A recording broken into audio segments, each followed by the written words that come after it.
From the friendly confines of Wrigley Field on a cold and damp late April evening, and it's Cubs washed cap night. First 10,000 adults through the turnstiles getting a Cubs cap. We're set for Cubs baseball on Comcast Sportsnet. The Rockies are in. It's the first of a 3-game series. Hi again, everyone. With Bob Brenly, I'm Len Casper. The wind is blowing straight in off the lake. Pretty damp and cold tonight, but hopefully we will avoid the rain. The Cubs 3-3 on this homestand, and tonight features two of the best shortstops in the game today. Well, Troy Tulowitzki's been doing it for 5 years before this season. Starlin Castro, relatively new to the major leagues, but these two guys are going to be the standard bearer at that position in the National League for a long time. The one major difference you see right now, Tulowitzki hits for more power. We all think that Starlin Castro will develop major league power. Right-hander Matt Garza will go for the Cubs tonight. 4 starts without a win, but the last time out was by far his best outing. Yeah, had his best stuff, had his best command. He shut out the Padres over 6 strong innings, striking out 9 Padre hitters. A very cold afternoon here at Wrigley Field, and really used his fastball to full effect in that game. Cubs have only given him 1 run in support over his last 3 outings. They were shut out on April 15th at Coors Field, but he'll try to turn the tables tonight. Right-hander Esmail Rogers is facing the Cubs for the first time in his career, coming off a pretty rough one against the Giants. Yeah, had back-to-back wins to start the season. He's a 4-pitch guy. None of them are exceptional. He really has to have good command to be effective. Rockies are 8-3 on the road, but the Cubs have beaten them, 11 of the last 12 meetings here at Wrigley Field. So tonight features two of the best at their position. Troy Tulowitzki, an MVP candidate for the Rockies, and young Starlin Castro at 21. Has become the Cubs' best player at an early age.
By your Chicago area and Northwest Indiana Lexus dealer, who invites you to test drive a Lexus today.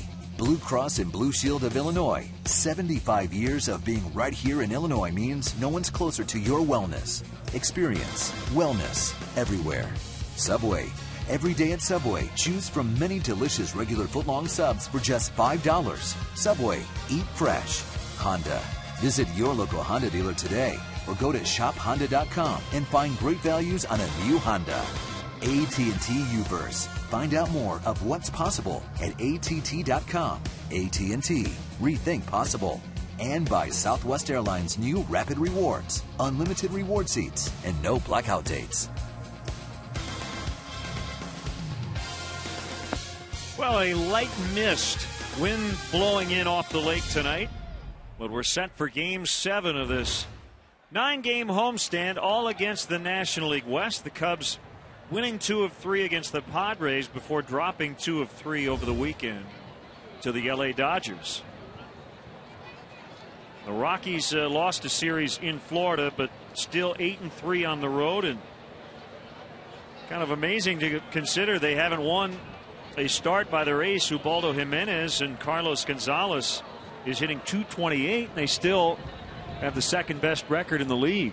Well, the Rockies, especially on offense, have a lot of weapons other than Carlos Gonzalez. We talked about Troy Tulowitzki in the open of the show. They've got a number of other guys in this lineup and on this roster that are capable of producing. Todd Helton having somewhat of a bounce back year for the veteran, hitting .315.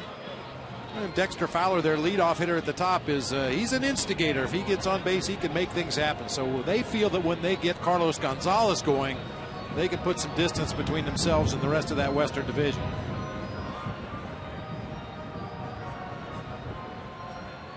Let's check out the umpires in his 19th year. Angel Hernandez will work the plate tonight. Paul Schreiber, Chad Fairchild, and the crew chief Joe West around the bases.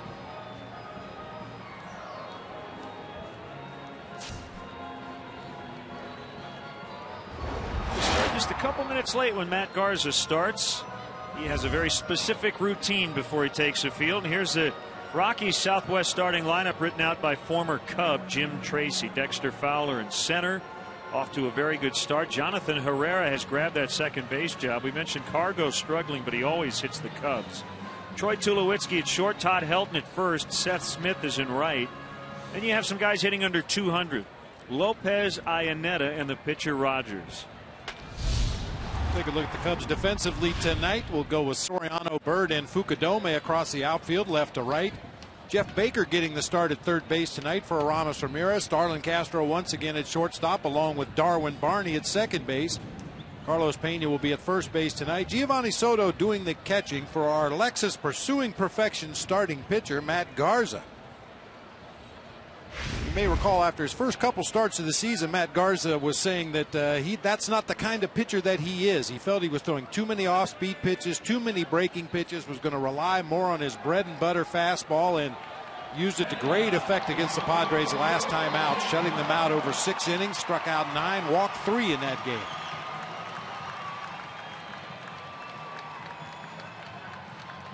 Well, the Cubs obviously have been the epitome of inconsistency, consistently inconsistent. They haven't won more than 2 in a row. They haven't lost more than 2 straight. Keeping the theme of the season, 3-3 on the homestand, 10-11 overall. And Bob, if we had to pinpoint one particular area, I think you have to start with the pitching. Cubs with a 5.15 earned run average, second to last in the majors. The starters at 6.03. That's the worst among all starting rotations. The Cubs have always prided themselves on their pitching, and we expect the track records to come through, but I think everybody realizes it's got to be a lot better. No question about it, Len. You know, when we broke camp down in Arizona, I think everybody felt that the strength of this team was going to be their pitching. The question was, could they score enough runs and could they catch the ball? Well, the big three at the top of the rotation, with a few exceptions, haven't pitched very well. Certainly when the Cubs have had a lead late and can go to Marshall, Wood, and Marmol to finish it up, they've been very successful when you can get to those guys in the bullpen. But pretty much up and down the pitching staff, a lot of room for improvement. Carlos Zambrano had a rough first inning yesterday before settling down. The problem is it was 5-0 before he did settle down. He gave up one more run over the next 4 innings of work, but suffered his first loss in his last 11 decisions going back to mid-August of 2010.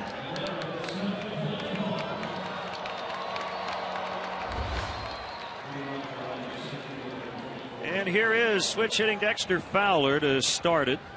Game-winning 2-run double off Marcos Mateo in the 3rd game of that series at Coors Field, allowing the Rockies to win 2 of 3. Corner men in.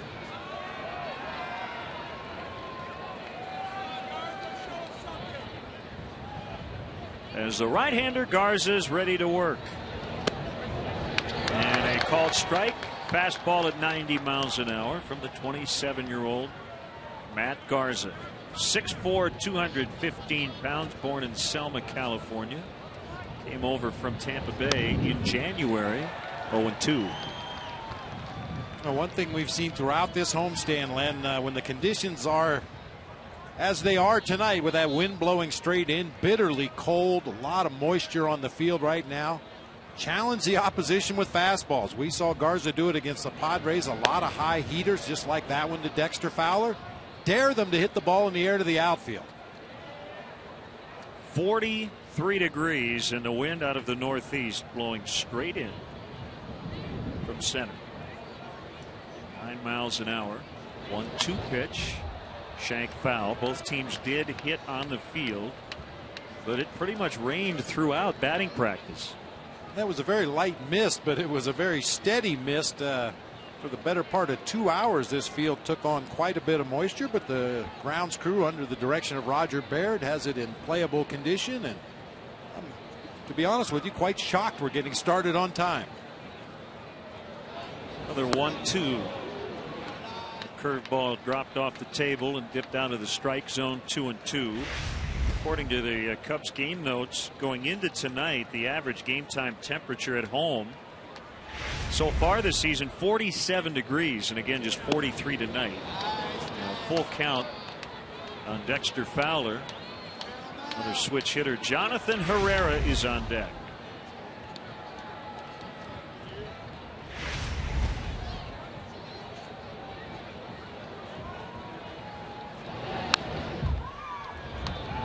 We will do it again. Well, you hope the Rockies are uncomfortable with this weather. It was about 85 every day where they were over the weekend in Florida.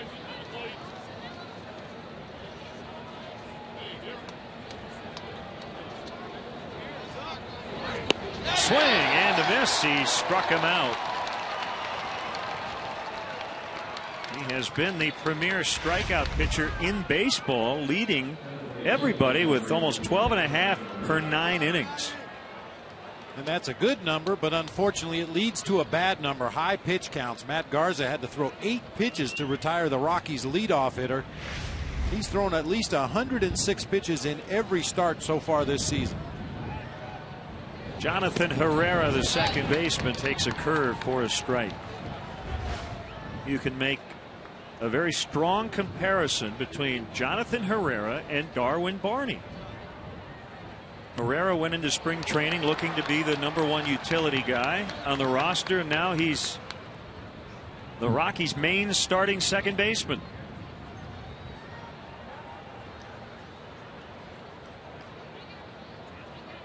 Oh-2 on the way. Ground ball to the shortstop, Starlin Castro.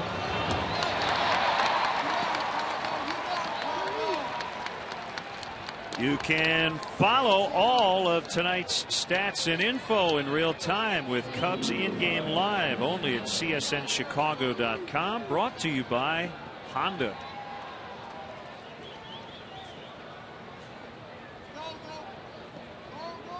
Darwin Barney, I mean, going into spring training, there was no guarantee he was going to make the opening day roster. Well, he was the opening day starter at second base.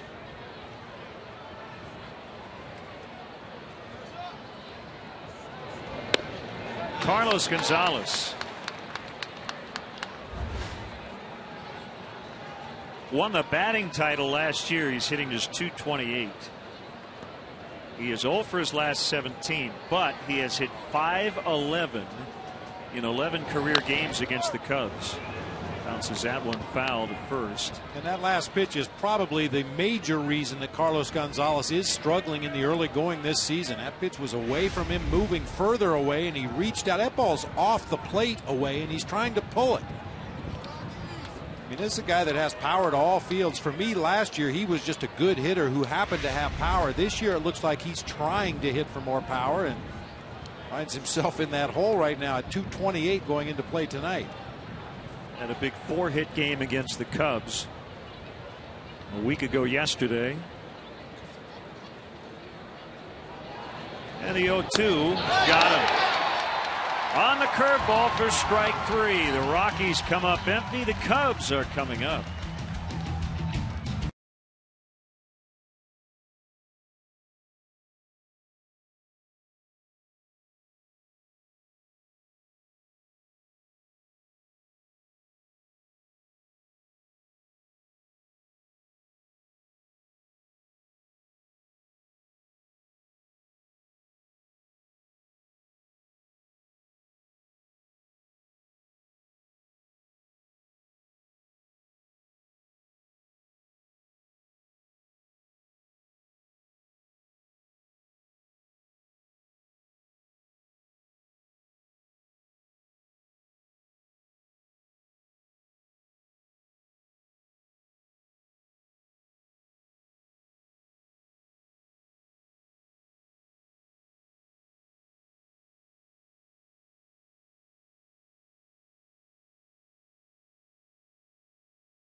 pinned by Mike Quade. Kosuke leads off. Darwin Barney at second. Is Starlin Castro at short. Jeff Baker in the cleanup spot. Aramis Ramirez just getting a day off for the first time this year. Pena, Bird, Soriano in the 7th spot. And then the battery of Giovanni Soto and Matt Garza. Take a look at the Rockies defensively tonight. Carlos Gonzalez in left, Dexter Fowler in center, Seth Smith over in right field. Across the infield, it'll be Lopez, Tulowitzki, Herrera, and Helton, third to first. Chris Iannetta doing the catching tonight for right-hander Esmiel Rogers. Rogers spent the first 3 years of his professional career as a middle infielder with the Rockies. Hit .209, struck out 156 times in 494 at-bats, so they turned him into a pitcher. It's been a week since his last start. We mentioned in the open it did not go well against the Giants. Since then, Ubaldo Jimenez, the ace, has started twice after coming off the DL. Missed the outside corner on Fukudome. 1 ball and 1 strike. You'll see 2 different fastballs from Rogers, a 2-seam sinker and a 4-seamer that stays pretty straight, a curveball, a slider, straight changeup. And according to the pitch charts, for his first 3 outings of this 2011 season, almost exclusively working away from both right-handers and left-handers. 2-1 on Fukudome, who has a 7-game hitting streak. 3-1. He has hit .444 with a .559 on base average as a leadoff hitter. 3-2. Rogers facing the Cubs for the first time, so this is his Wrigley Field debut. And that's smacked in the left for a base hit. So Kosuke now with an 8-gamer.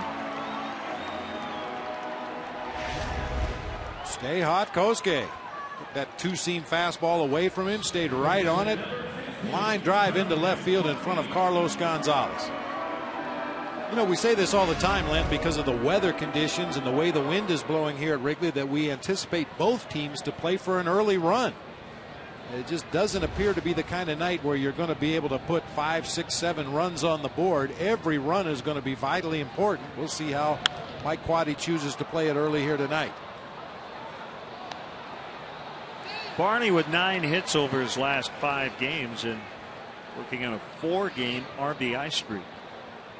See Starlin Castro, background, hitting third tonight. Quick throw to first. They almost got Fukudome. That was another thing in the scouting report on Rogers. Quick feet. Didn't have a really good pickoff move, but was very athletic, had quick feet. You can see he threw on the way up that time. Got his sign from his catcher, Chris Iannetta, and delivered the pickoff throw as he was coming up to a set position. Barney tried the sneak attack, and he foul tipped the bunt attempt 0-2.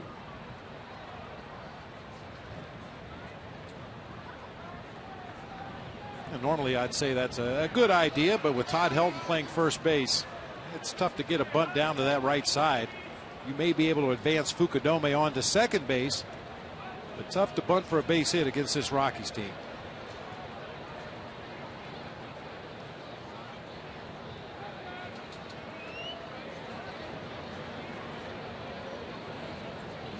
Two on the way, Tapper foul.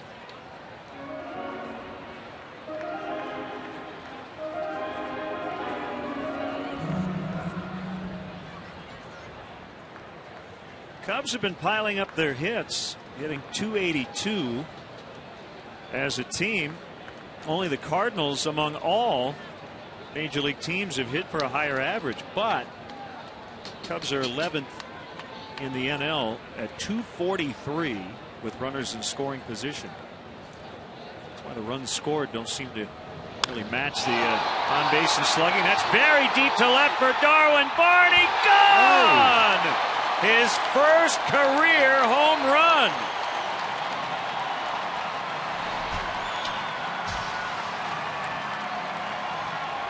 Like I said, Len, a great night to hit tonight. Probably be a lot of runs scored.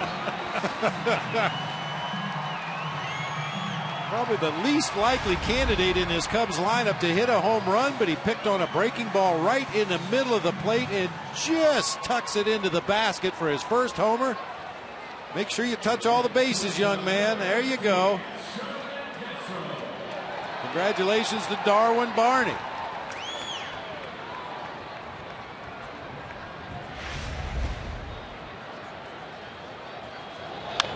Castro bounces one to Herrera, who throws him out. That's the first out. How about Darwin Barney? Well, we've talked about him before. He has sneaky power. If you watch batting practice here at Wrigley Field on a daily basis, he'll wait until the last round or two, and then he'll muscle up and try to hit some balls into bleachers in left field. And even with the wind blowing in throughout this homestand, he gets his share of balls tucked up there in the left field bleachers, but that's not his game plan going to the plate. He's just trying to hit the ball hard wherever it's pitched. Only 10 minor league home runs over 4 seasons.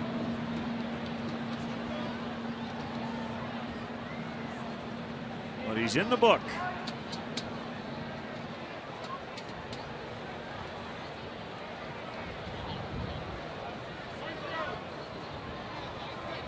Former Rocky Jeff Baker has been hot. Mike Quaddy gets him into the lineup and gives Ramirez the night off.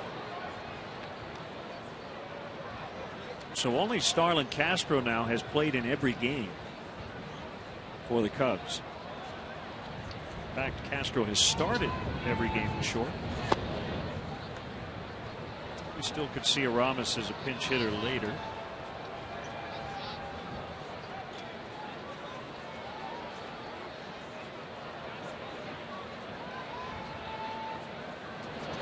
Two-one offering. That one pounded on the ground back up the middle on a pitch that was up.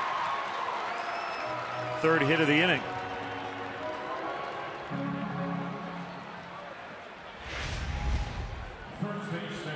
Len, whether it's fair or not, I think Jeff Baker incorrectly got labeled as strictly a platoon player last year. We've seen him have some really good at-bats against right-handed pitching in the early going this season, and continues that stretch with a hard ground ball right back up the middle for a base hit.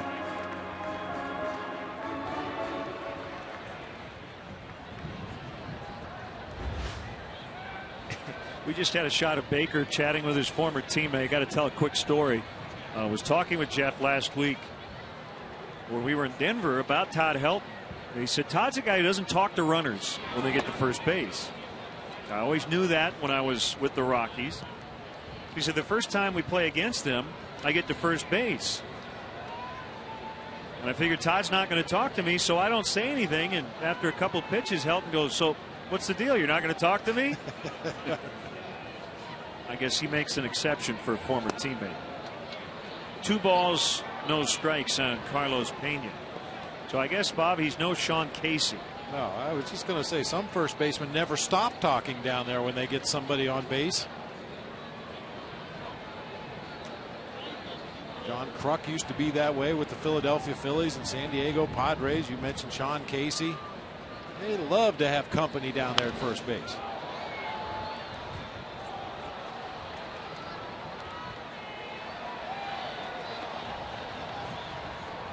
See the rain starting to come down just a little harder.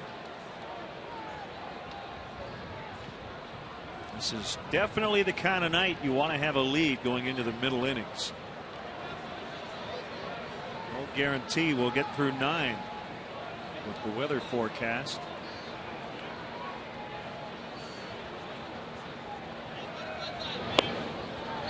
That drops low to make it 3-1. Well, I was told before the ball game by a member of the grounds crew they think there'll just be light showers possibly throughout the evening. The heavier rain not expected until well after this game should be over, but that persistent mist that we've had to deal with pretty much all day here in Chicagoland continues to fall here at Wrigley.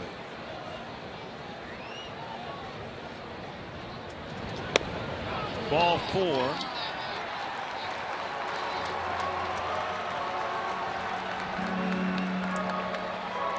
That'll bring up Bob Apodaca, the Rockies pitching coach.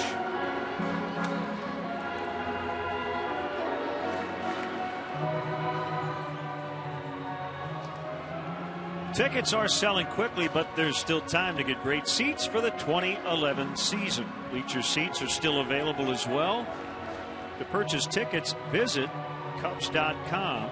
Call 1-800-THE-CUBS or visit the Wrigley Field box office. Well, the weather not keeping the bleacher crowd from coming out tonight. Very well represented. And the majority of them were here for batting practice. Sat through that misty rain that we talked about for the better part of 2 hours and getting to watch a big league ball game in the rain.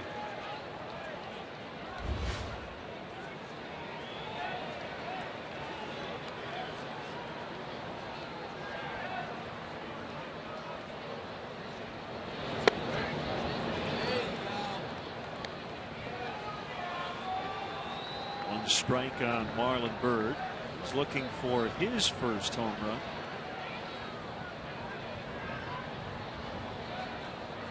I'm sure they all came prepared tonight. I'm sure there are a few 20-something guys out there wearing t-shirts. Just the way it is. Well, they're usually tough guy. Usually a couple of them. They want to show how tough they are.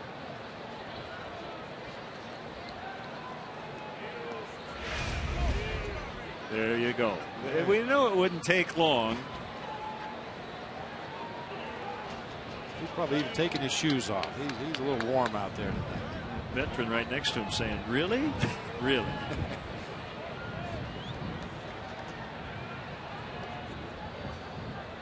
The kick and the 1-1. Oh, 2-1. That's more like it.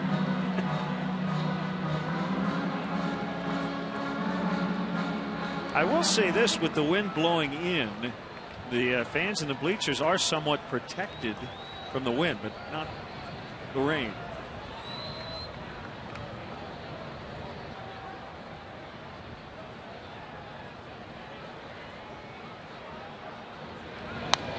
Fouled off, and it's 2-2.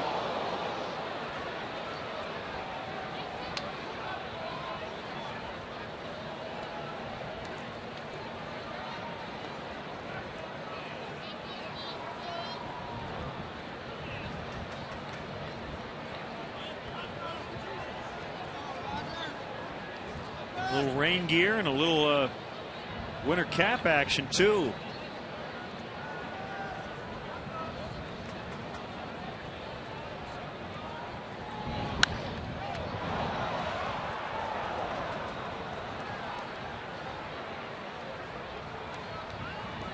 I think the giveaways have come at the perfect time. That winter glove, winter scarf night last week, and tonight the Cubs washed cap.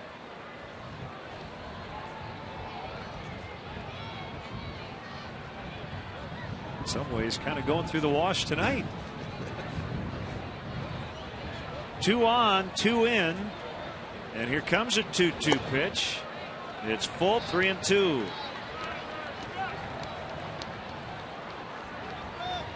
Hey fans, watch Comcast Sportsnet game replays on demand with Xfinity TV from Comcast. Don't miss the action. Call 1-800-XFINITY today. Do not try that at home. No. Very, very careful. Sir, I don't think that's going to keep you very dry. That's just my opinion. He picked up his wrap. dry cleaning on the way to the ballpark. Just happened to have that in the back seat. Runners go on the 3-2, ball 4 to load him up.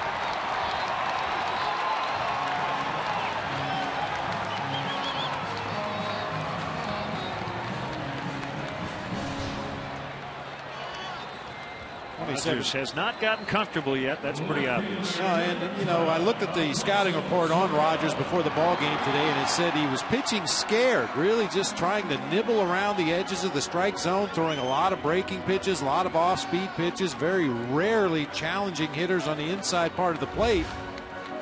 And so far, that's pretty much what we've seen.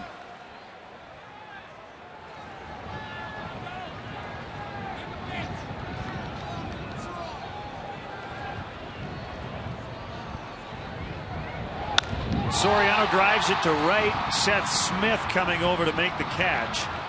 And the Cubs will get their third run of the inning as Jeff Baker scores. Sac fly for Soriano's 15th RBI.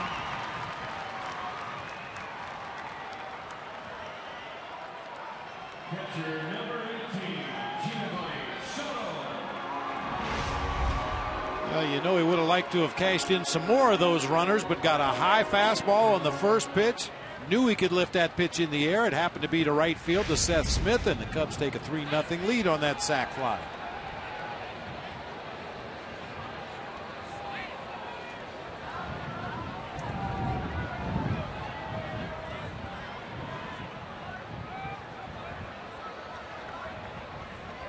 Now Giovanni Soto hitting 8th.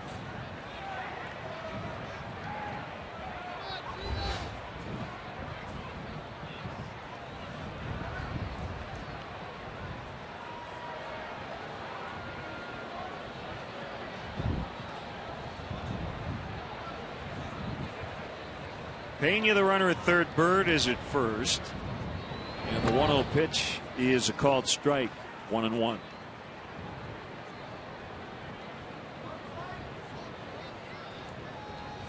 Cubs starting the night a game under 500 and in 4th in the Central, a game and a half back of St. Louis.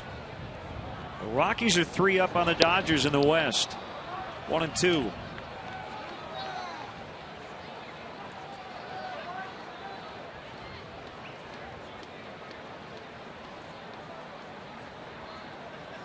The Cubs have faced the West already more times than 3 of the teams in that division. Rockies have only played 7 games against the West. The Cubs playing in their 13th.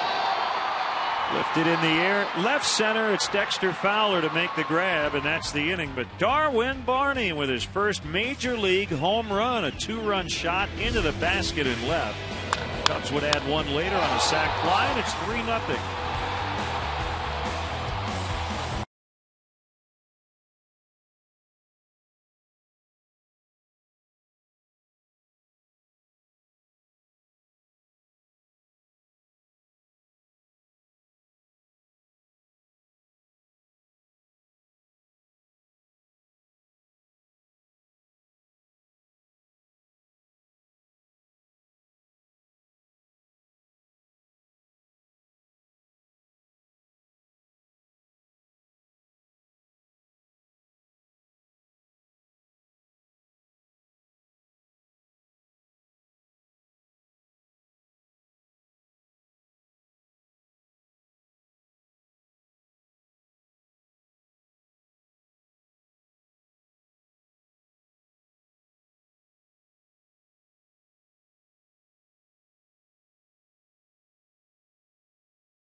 To complete a historic comeback in Game 7 of their series. It all comes down to this. Blackhawks Canucks Game 7. The Hawks have won 3 in a row. Tomorrow night, 8:30 on Comcast Sportsnet Plus, fans' best friend. What a game last night. Overtime thriller.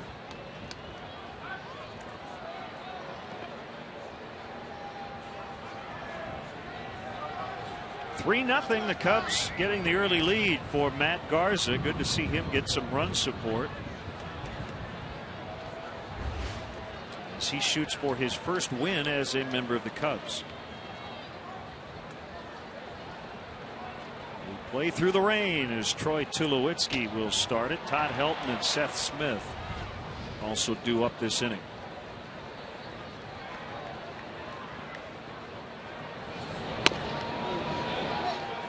In there for a strike. Tulowitzki with 7 home runs. That's tied for the major league lead.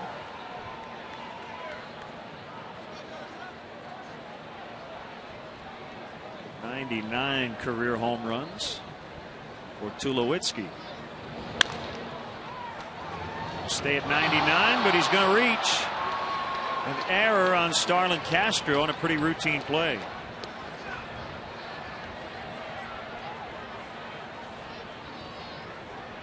Well, that's kind of been a story with Starlin Castro's miscues. They usually come on the most routine of plays. Just waited for that last hop. It came up a little more than he anticipated and got him in the heel of the glove. No chance to recover.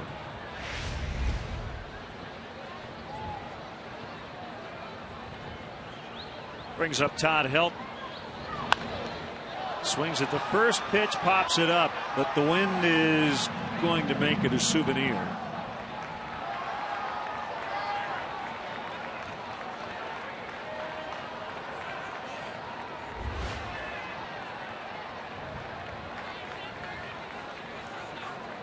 Off to a very good start. Helton has only hit .250 in his career in this ballpark.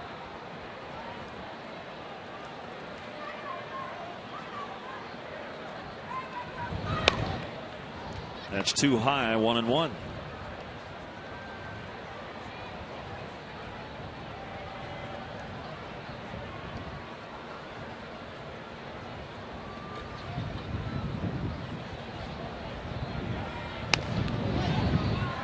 Two.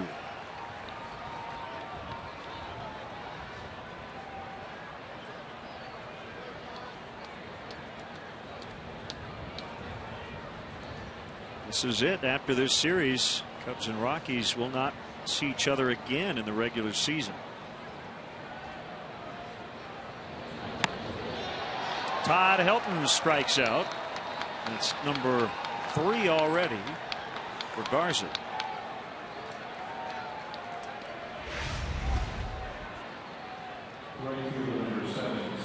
So far in the early going, Matt Garza has it all working. We've seen some really good over-the-top curveballs. That was a little cut fastball toward the outside part of the plate. Helton swings right through it, and we've also seen him spotting that fastball on both sides of the plate.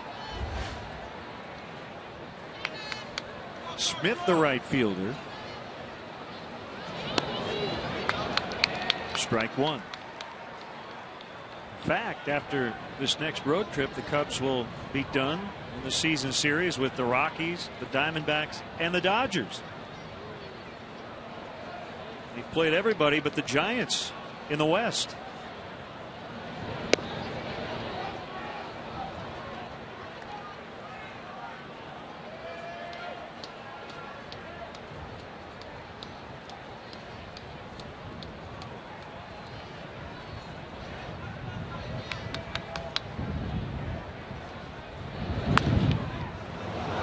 That is foul, not by much. It's one of the toughest plays for a first baseman when you're holding a runner on the bag over there at first. As the pitcher delivers the ball to home, you shuffle off the base to try to give yourself a little bit more range, and then when the batter puts the ball right down the first baseline, you've got to change directions, try to get back to the line, and you could clearly see Carlos Pena's right foot gave way, just spun his wheels, couldn't get back to the line. Fortunately, foul ball.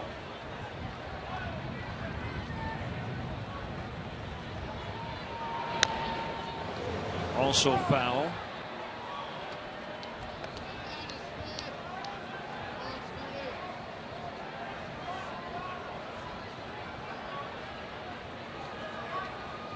The Rockies tied for the major league lead in road victories so far this season. They've won 8 games on the road. Phillies also with 8 victories. The Anaheim Angels, or rather the Los Angeles Angels of Anaheim, also have 8 road victories. That was a big part of the reason why the Rockies did not reach the postseason last year. Up the middle and through as Garza just could not get a glove on it. Tulowitzki will end up at third. That's the first hit for the Rockies. Bob, twice in the Florida series, the Rockies were no hit into at least the 6th inning. Yesterday, they didn't get a hit until the 6th off Josh Johnson. They were one hit on Friday. Anibal Sanchez gave up a leadoff single in the 9th. So they get that first hit in the 2nd tonight. Yeah. If I'm not mistaken, Dexter Fowler broke up both of the no-hitters with broken bat hits.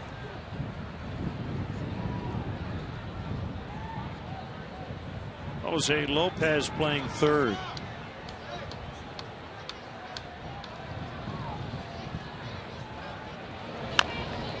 And he tops one towards his shortstop Castro, and he can't get it out of his glove. So the Rockies get their first run. Lopez would have had an RBI either way, but Castro cannot get the out. After bobbling the first ball hit directly at him, he took a little extra time, tried to be a little more sure-handed, got the ball into his glove, but couldn't get it out. That's his second error of the inning. You know, Lennon, we mentioned that both teams took batting practice on the field today through a constant misty rain. Normally the infield grass is pretty good, even if it's rained all afternoon and the field has been covered. But because both teams hit on the field and it was raining, I would imagine that infield grass is extremely slick right now. 6th error already for Castro. And it's a catcher, Chris Iannetta, who's really been struggling. And back in the lineup after dealing with a mild back strain. And he hits a ground ball in the hole. They'll get none as Castro throws it away. Smith will score. Lopez is going to score. And we are tied. It's been a very rough inning for Starlin Castro as he threw that one away. 3 errors in the inning.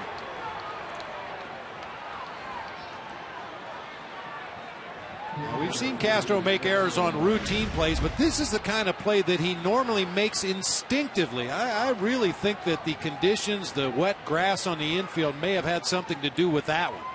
We've seen him make that underhanded off-balance flip back to Darwin Barney right on the money on numerous occasions this season, but that time threw it out into the bullpen in right field. And Iannetta all the way to third with a pitcher at the plate and the infield in.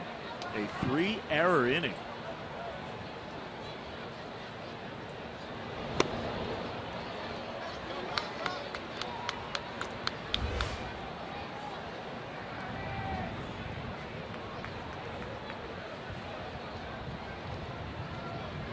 Second career 3-error game for Castro. 1 strike on Rogers, as Bob mentioned. He is a converted infielder. But a big part of the reason why guys are converted from a position player to the mound is because they struggle at the plate. Well, struck out nearly 1 out of every 3 at bats in his minor league career. But because he does have previous experience professionally as a hitter, obviously you got to respect the potential. Broken back grounder. Castro again. Runner holds, and he gets the out.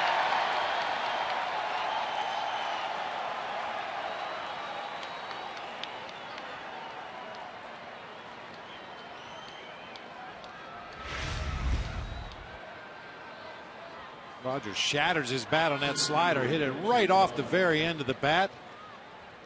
Whew. Take a deep breath.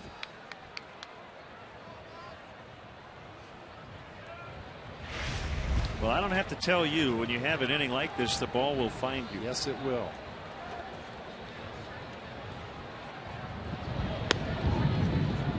Breaking ball strike on Dexter Fowler.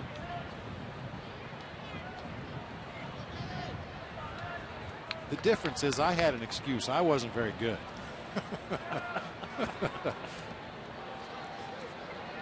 And anybody can make 3 errors in an inning. It takes a special kind of ball player to make 4 in 1 inning.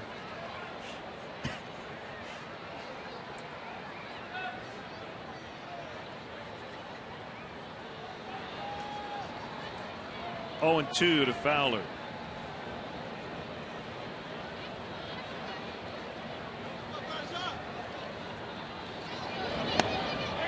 And he went around. He has struck out twice tonight and a league leading 29 times this year. It's 3-3.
And the Bulls look to close out the first round on home court.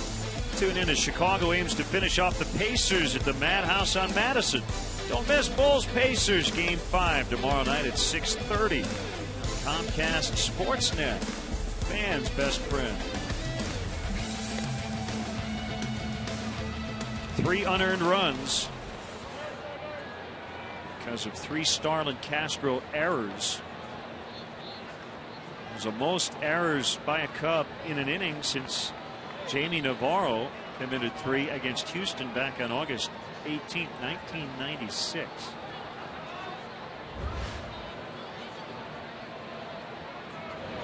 Matt Garza takes a strike. Well, Darwin Barney got his first career home run. Let's see if Matt Garza can pick up his first career hit after beginning his career 0 for 20.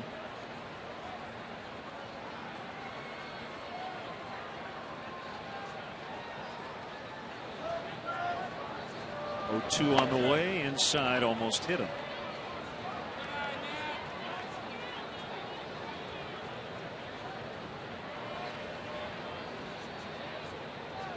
Right-hander coming back, and that is foul. Catcher, Iannetta.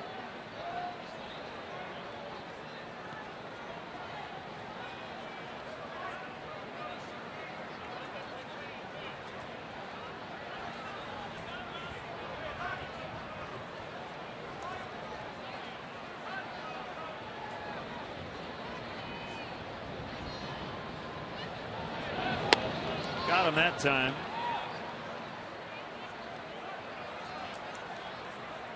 Stroll through the home of the Cubs and get an insider's look at more than 97 years of history in this legendary ballpark. Guided tours may include visits to the press box, clubhouses, and dugouts, as well as a chance to actually step onto the field. For more info or to purchase tickets, visit Cubs.com. Tour sizes are limited and sell out fast, so get your tickets today. Kosuke with a single and a run on the Barney homer in the first inning.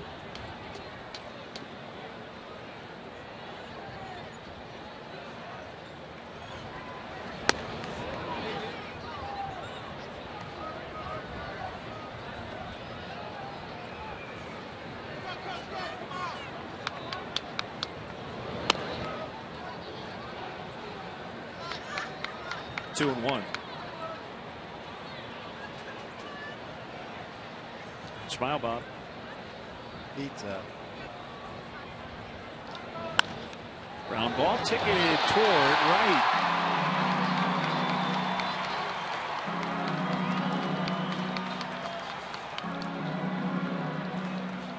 tell you what, Len, it may not be an ideal situation with the rotating leadoff hitter, but everybody that Mike Quaddy plugs into that spot just gets on base.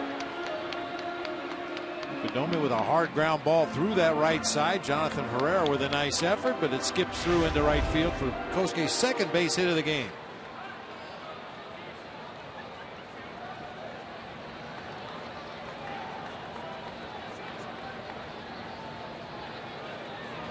Barney out homering Carlos Pena and Marlon Byrd to this point. Well, so was Carlos Zambrano for that matter, but a lot of baseball left.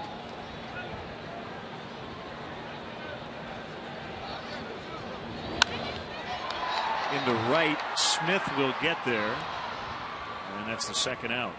The key is, and we saw this a little bit with Ryan Theriot, is that Darwin Barney doesn't start to think home run. I'm sure that he's being reminded of that every day by his hitting coach. And I don't think it's necessary. I think Darwin Barney, for being a young player at this level, he understands his own strengths and weaknesses better than anybody else.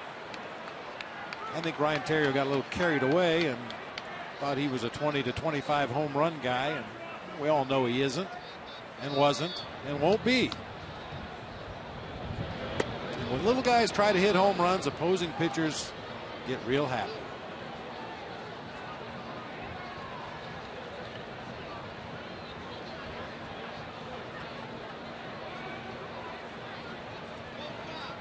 See if Castro can do something special at the plate tonight.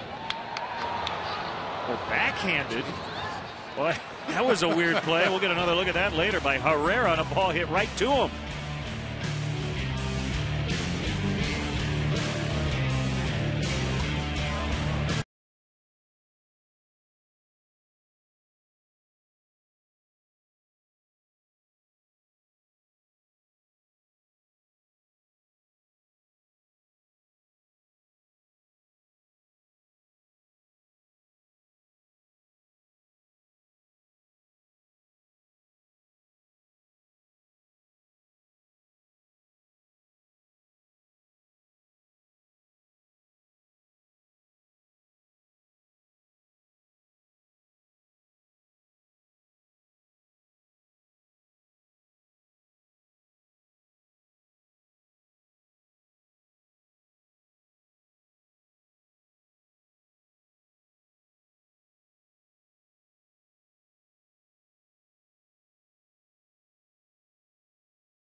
This May, the Chicago Cubs are hosting the second annual fantasy camp right here at Wrigley Field. Join us on May 15th and 16th when 40 participants will receive the most extraordinary game day and on-field experience imaginable.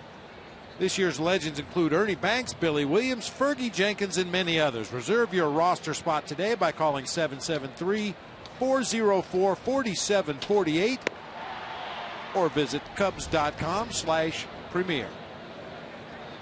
There's Jonathan Herrera, who made a rather interesting play to end the bottom of the second. He backhanded a ball that essentially was hit right to him. I think he thought it was going to be to his right. Let me get back to that. Yeah, that ball hydroplaning across the infield there. Herrera backhanded that ball between his legs. It was almost behind him by the time he made the play. Very unusual looking snag by the Rocky second baseman. But whatever works.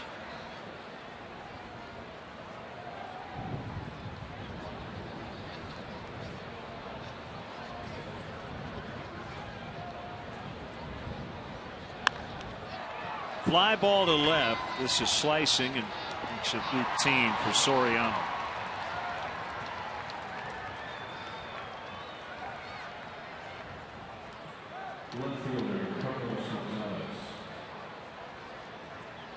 Well, you know, Len, we talked about it throughout the 3 games against the Dodgers. You want to keep the top 2 guys in the lineup off base as often as possible, because you know at some point Carlos Gonzalez is going to bust out, and certainly Troy Tulowitzki is he's a hitting streak waiting to happen in that on-deck circle. So the ability to get those first 2 guys, Fowler and Herrera, is going to be huge in this 3-game series. Look how, man, oh man, I don't know if I've ever seen a bat go that far.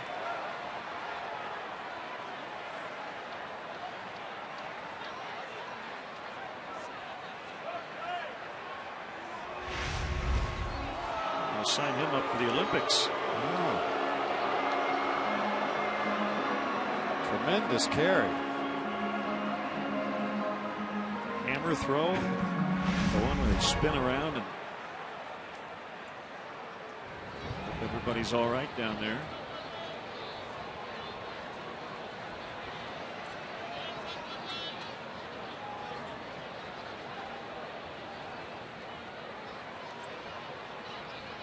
Joe West, the third base umpire, in chatting with Matt Garza briefly. Not sure just buying some time or what, but Joe is the crew chief. Well, we had a little delay anyway as Carlos Gonzalez got another bat ready to complete this at bat.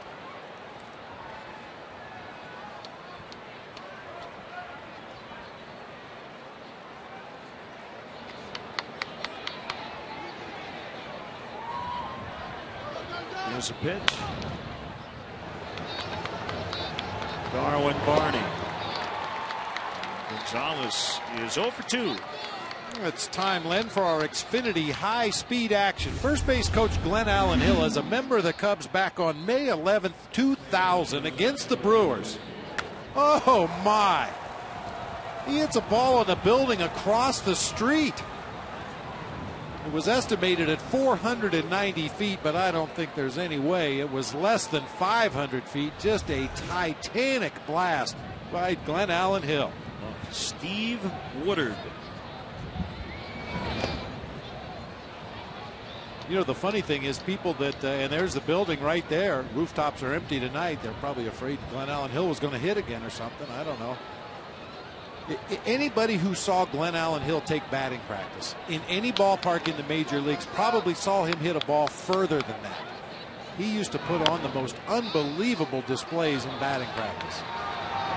Garza's throw dug out by Pena for the 3rd out. A quick 8-pitch 3rd for Matt Garza.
Know a newborn Cubs fan? The Newborn Fan Club is the perfect gift to showcase what it means to be a Cub for life. Receive a customized photo announcing the birth on the Wrigley Field marquee, a Cubs birth certificate, a Cubs baby stocking cap, and a Cubs Rookie of the Year onesie. Perfect for parents and friends alike. Visit Cubs.com for more info and to sign up today. 1-1 the count on Jeff Baker.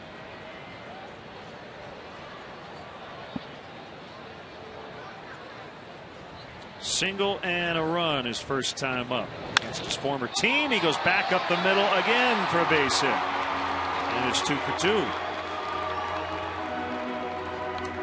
Just a carbon copy of what he did his first time up. I mean, that's a good sign against a right-handed pitcher to stay on that ball and drive it back up the middle of the field. Occasionally Jeff got into some problems when facing right-handed pitching last year by being too pull conscious. Kept that shoulder in there nicely that time, drove it right back up the middle of the field. Pena walked in the first. Still has not been able to put together a nice long stretch. Hitting streak. A couple of home runs over 3 days. Hasn't hit a home run yet, in fact. He's hit a couple balls that would have left the ballpark under normal conditions. Of course, what are normal conditions here at Wrigley? Both times he drove the ball once to right center, once to left center, just got knocked down by the wind.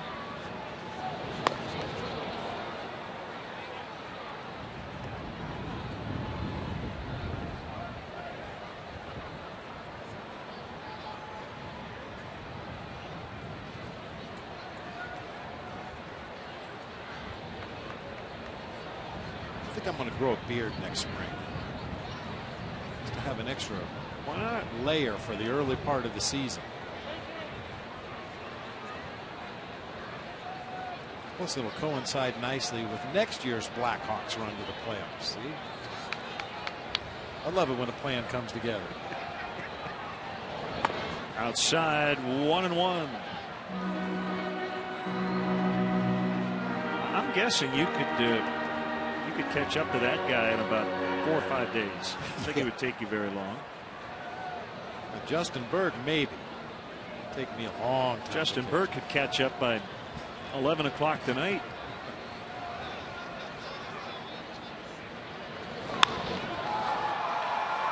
Pop fly left field, and it's Gonzalez underneath.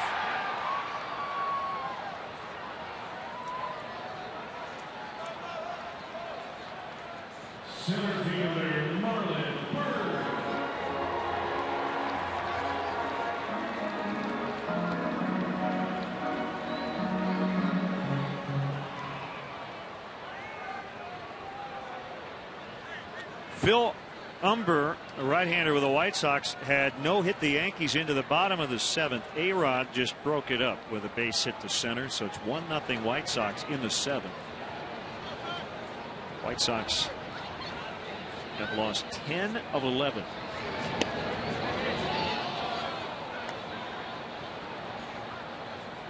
They had a 23-inning scoreless streak, but got a run in the 4th.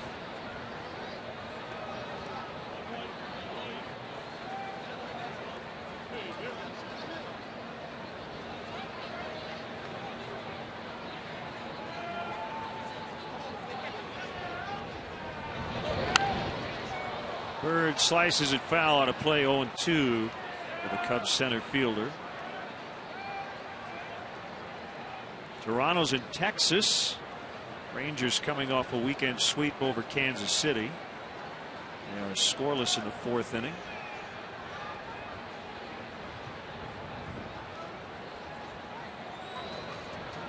A's and Angels later tonight. Gio Gonzalez against 5-0 Jared Weaver.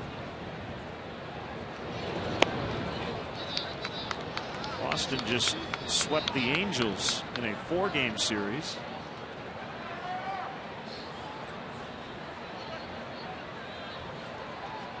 If Jared Weaver would happen to win that start tonight, he will get one more start in the month of April. He could conceivably go 7-0 in the month of April. Wouldn't that be something? Wow.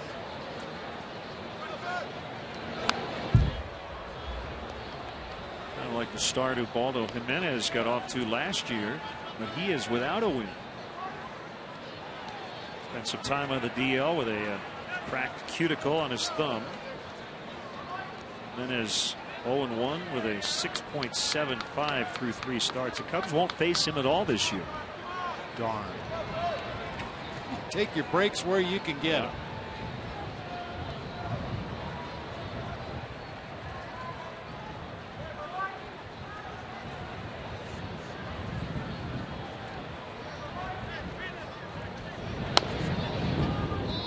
A little bit outside. 2-2 to Bird.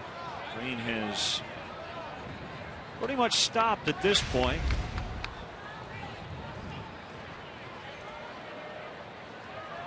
See Iannetta holding that pitch. Why? Clearly off the strike zone away and a little bit up.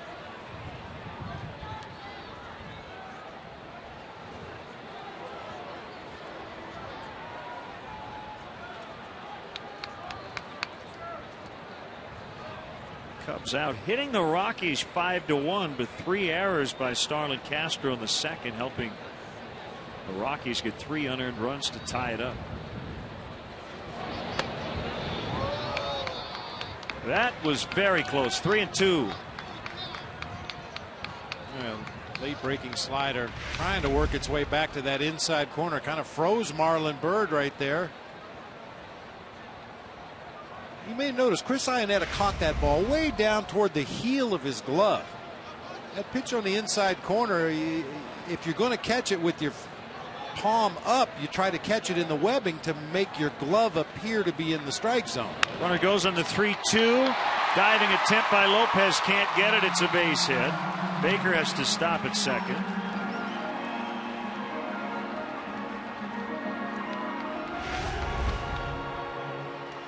To come back to that same slider. This one stays even further inside, but Marlon Byrd's ready for it and shoots it down that third base area past Jose Lopez.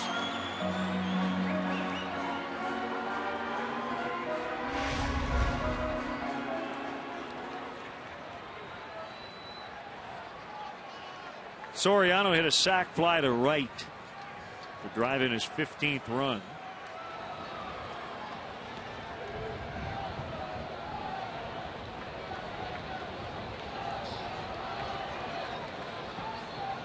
Soriano leads the team in home runs and RBIs. 6 homers, 15 knocked in.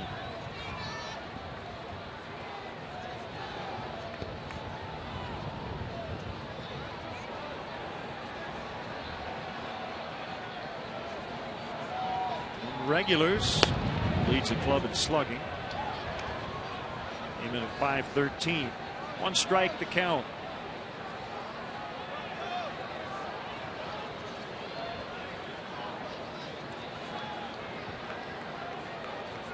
You're on TV. 0-1 to Soriano. 2 on, 1 down in the third. That's low. Cubs getting a little break for the upcoming series. Willie Bloomquist, who had been filling in for Stephen Drew at short. When Drew came back, Bloomquist started to play a lot of left. Well, he has been put on the disabled list with a hamstring injury. He will not participate in that 4-game series this weekend against the Cubs. Ground ball, Lopez. Underhand toss. Boy, dangerous flip there to Herrera at second base, and they get 1. So Bird forced 2 down in the inning. We have seen some unusual looking defensive plays from the Rockies in the early going. Jose Lopez with about a 45-foot underhanded toss to get the force at second. I wonder if he thought there were 2 outs in the inning. It kind of had that feel.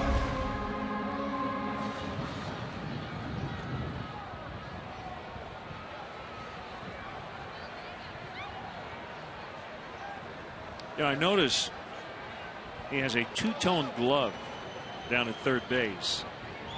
And he used to play with the Mariners. Looks like he's still got his Mariner color glove, which is no big deal. Just Doesn't necessarily fit with the purple.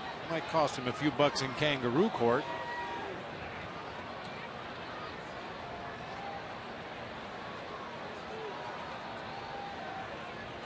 You see the webbing's got that teal look, which fits in nicely as a Mariner.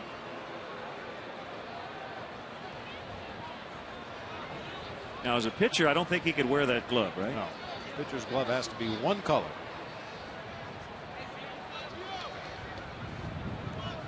It can be all teal, or all red, or all blue, but it has to be the same color.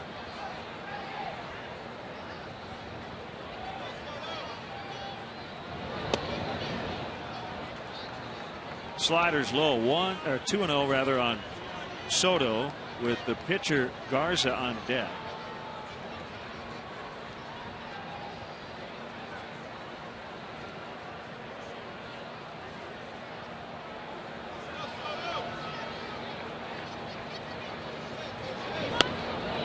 Outside 3-0.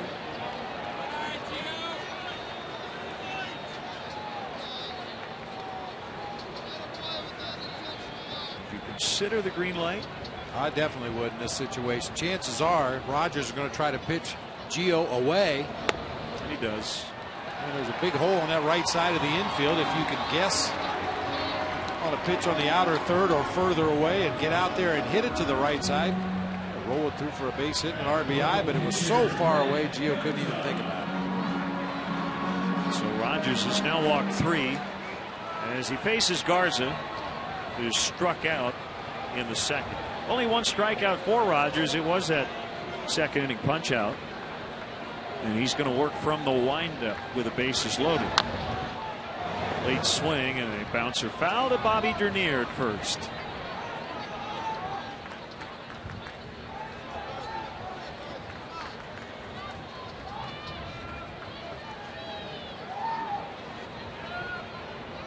Two singles and a walk to load him up here in the inning.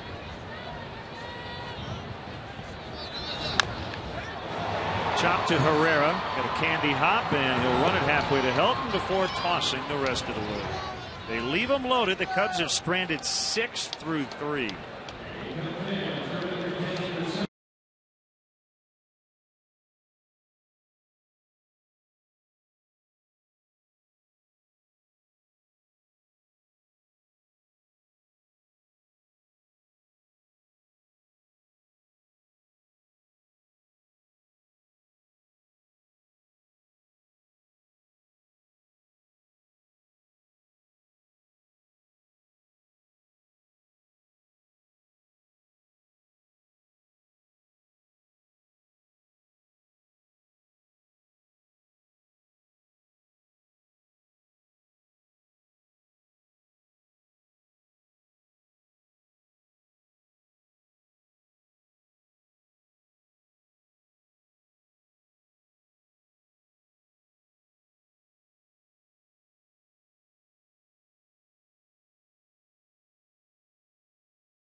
This fourth inning is brought to you by Fourth Meal from Taco Bell, open 1 a.m.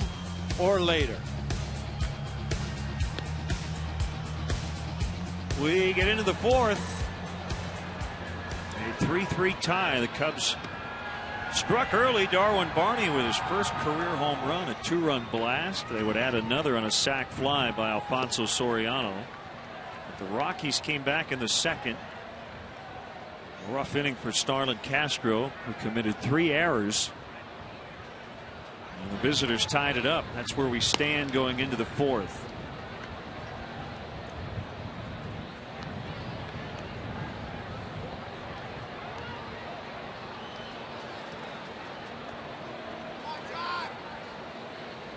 Helton, Smith, and Lopez. Cubs have had their way with the Rockies dating back to October 1st of 06. Cubs have won 11 of 12 against the Rockies in this ballpark.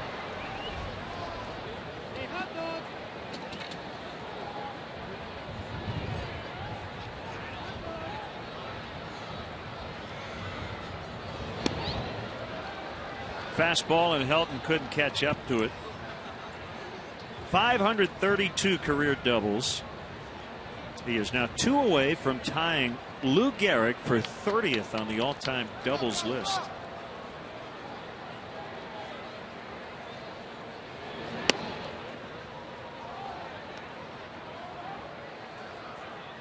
As you can imagine, Helton holds many Rockies all-time offensive records. I'm guessing most of them he has, and most that he might break in the future will have been held by Larry Walker. Pretty good bet. Sorry, Larry Walker,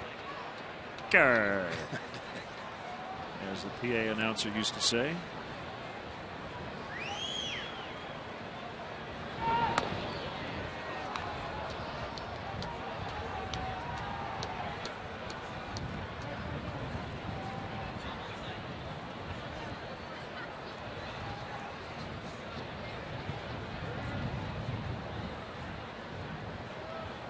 The wind and the 2-2 pitch. Bounced foul on a curveball. Boy, talk about a player that used to be fun to watch. Larry Walker. Man, if he decided he was going to take control of a ball game, there was nothing you could do to stop him. He could steal a base. He could beat you with his arm. He could beat you with his bat. Another 2-2. Fastball is stalled at foul. Well, games played. Talking Rockies career list. Helton, Walker. Extra base hits. Helton, Walker. Total bases. Helton, Walker. Runs scored. Let me guess. Helton, Walker. Doubles. Helton, Walker. Triples. You ready for this? Walker's second, Helton is third. Guess who's the Rockies' all-time leader in triples? Andres Galarraga. Nafi Perez. Really? Yeah, with Wow. 49. How about that? If I gave you 30 guesses, would you have said Nafi? No. I wouldn't either. 3-2. Home runs, Helton, Walker, and on a lot of these lists, third or fourth interchangeable. Vinny Castilla, Dante Bichette. And Nafi Perez.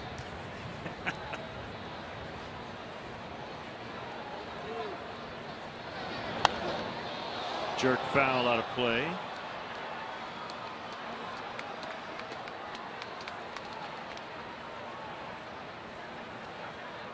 Trying to find stolen bases here. I don't know why I can't find it. Eric Young 180. Larry Walker 126. Todd Helton not on the list. And that will squeak through for a base hit. A well-earned base hit that time for Todd Helton. Fell behind in the count, ended up a 10-pitch at bat and rolls one back up the middle of the field for a base hit. Breaking ball on the outside corner. Finds that hole back up the middle of the field.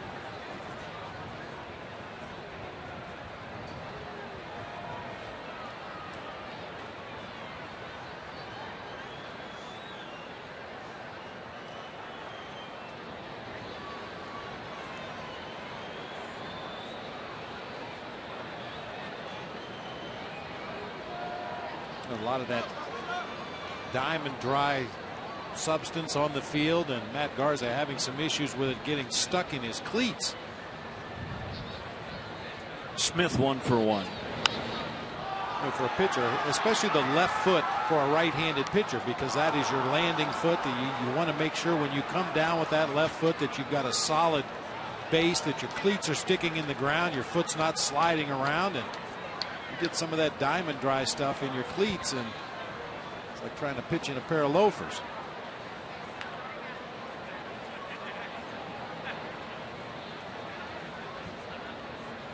Very short lead by Helton.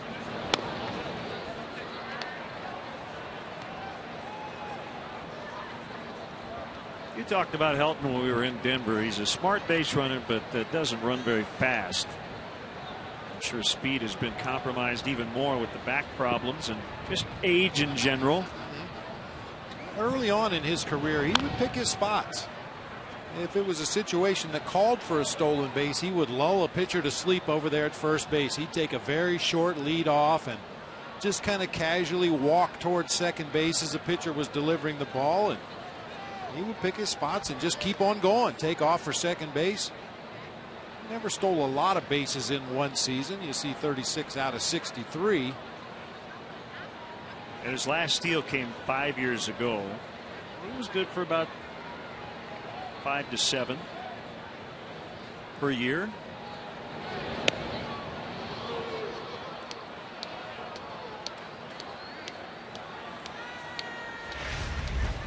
Let's see where Pitch Tracks had this one. Just a little low. I really like the way Matt Garza got up on top of that fastball, though. Really drove it down toward that outside corner.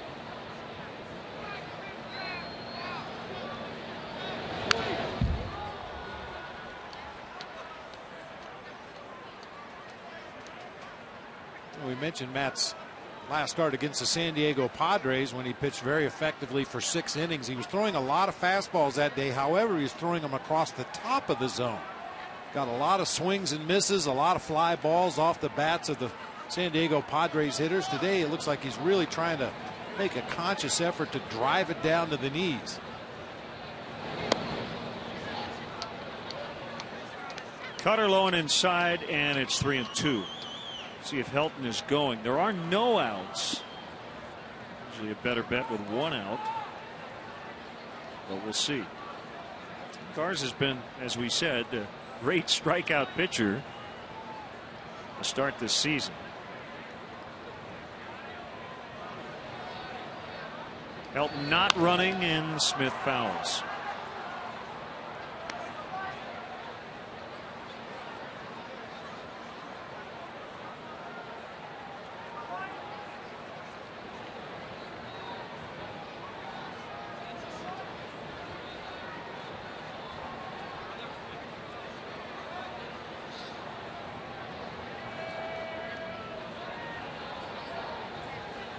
Another 3-2, and he struck him out. Foul tipped into the glove. Number 5 for Matt.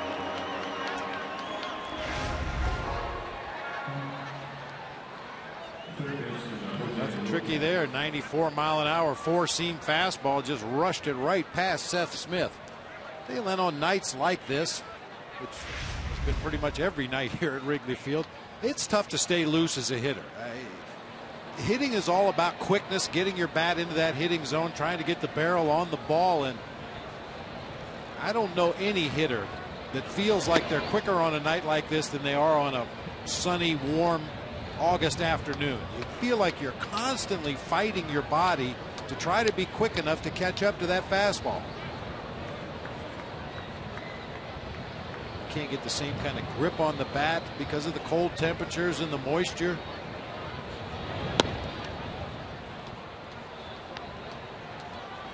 Yes, in general, the colder it gets, the more fastballs you should throw, in my estimation. That's obviously just a general rule, but especially when you have a good fastball like Matt Garza. Challenge these guys.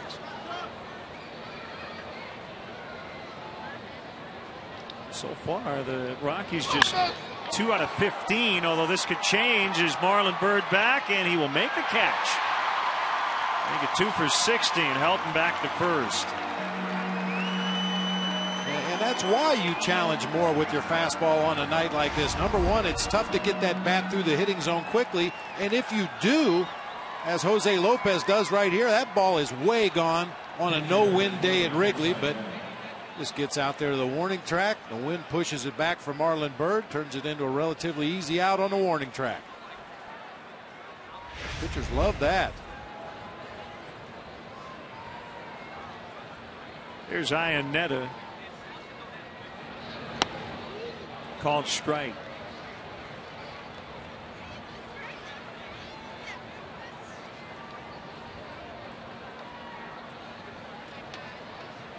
game-winning 3-run triple against the Cubs 10 days ago, and then hit a 2-run homer the next night. Get off me, ball. That's the best heater we've seen in a game from Matt Garza, right in on the knuckles of Chris Iannetta. Get off. That's a self-defense swing. You start that bat and realize, man, I am so tardy, it's ridiculous. Just hope it doesn't hit me in the chest.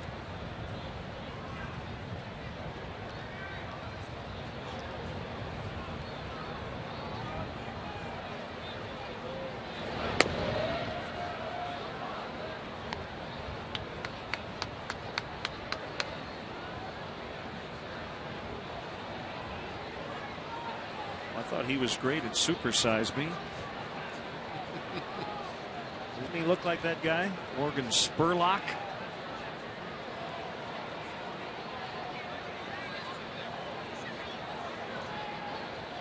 He ate nothing but McDonald's for a month.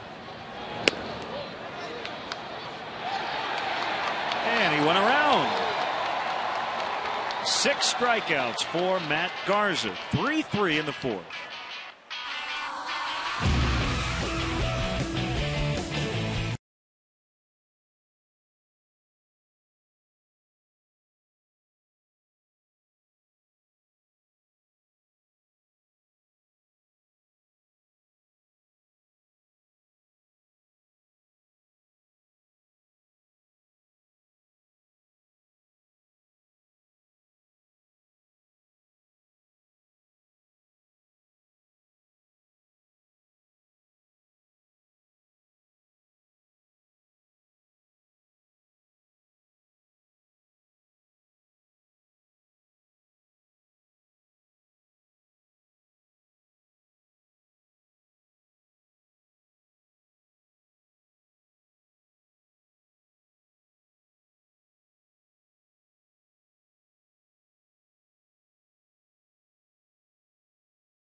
Great work as always by the Menards grounds crew here at Wrigley Field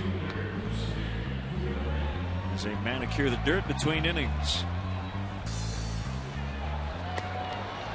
Joe West just had a brief conversation with both managers, not sure why.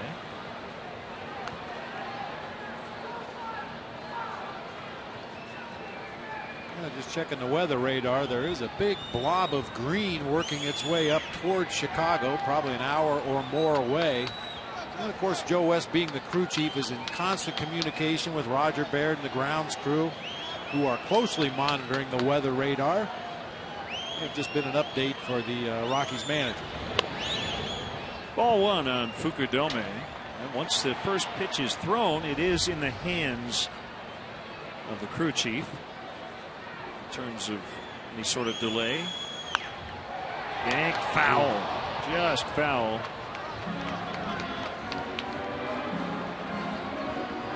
Lefties tomorrow night, Jorge De La Rosa and James Russell, and then Yolis Chacin against Casey Coleman on Wednesday afternoon, a game you can catch right here on Comcast Sportsnet. 12:30 pregame, 1:20 first pitch. Tapper foul.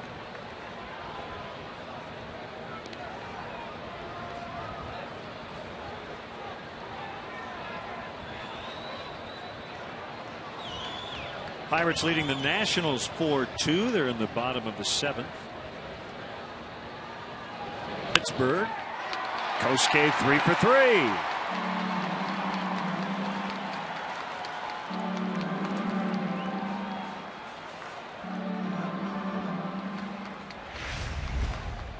Kosuke just seeing the ball so well this year, staying back. His balance is good. We haven't seen any of those spinorama swings.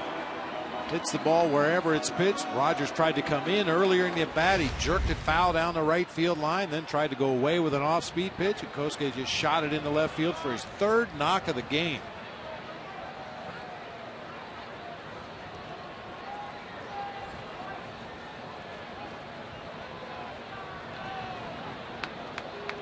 Dodgers leading at Florida 4-2, 2 in the 7th, 1 in the 8th for the Dodgers. Andre Ethier with another hit, so that's what, 22 game hitting streak for Andre Ethier. Jerry Sands with 3 hits, and Ivan De Jesus Jr. is 2 for 3, playing second base tonight.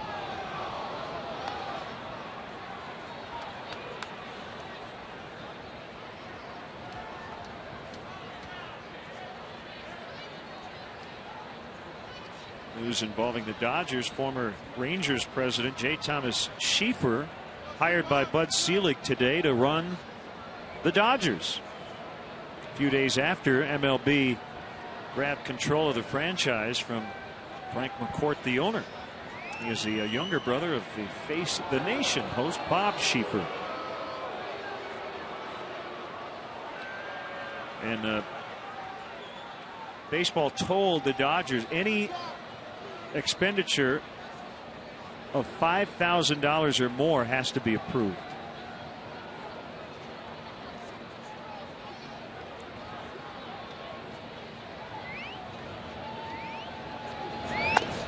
Up and in on Barney. On a breaking ball, it's 1-1.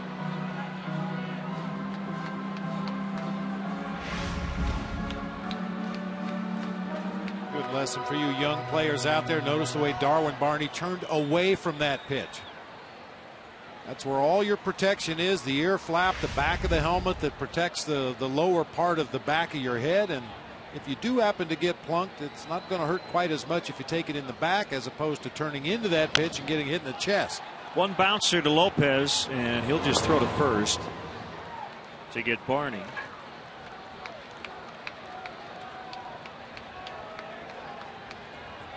Couple of shots here to get the lead back with Castro coming up and a runner in scoring position.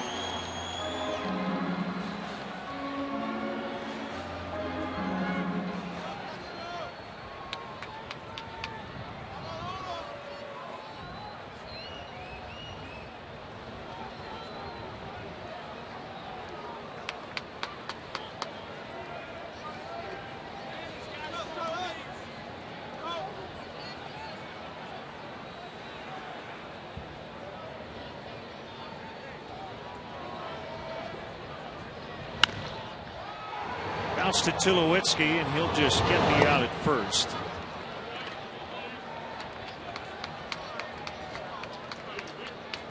When Giovanni Soto wants Chicago's best prime steaks, he heads to Harry Carey's Italian Steakhouse in Chicago, Lombard or Rosemont.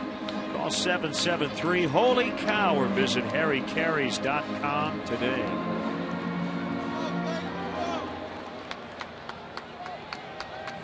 Cliff Lee and Ian Kennedy tonight in Arizona. The Phillies have rattled off 5 in a row. Roy Halladay tied his career high with 14 strikeouts on Sunday as they pulled off the 4-game sweep at San Diego. Diamondbacks have lost 4 straight.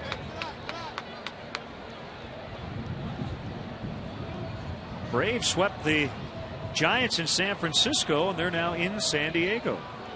Derek Lowe and Dustin Mosley scheduled starters in that one.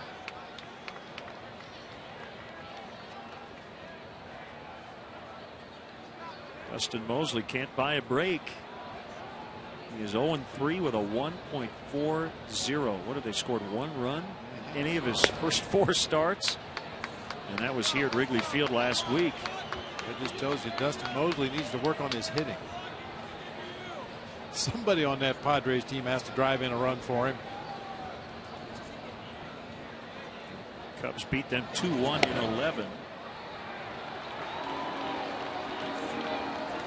Ball 4 as Baker takes his base. So he's been on all 3 times.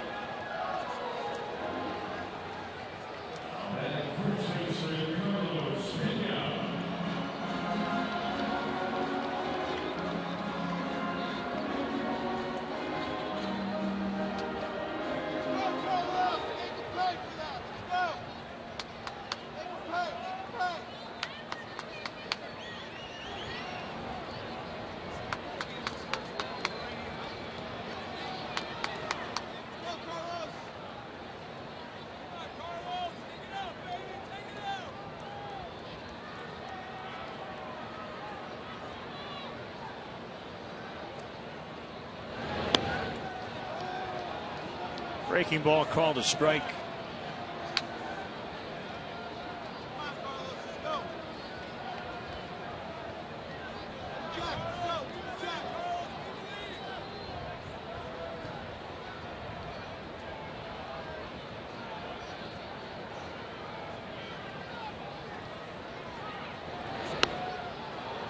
Another one, 0-2. Oh, Carlos Pena is very upset.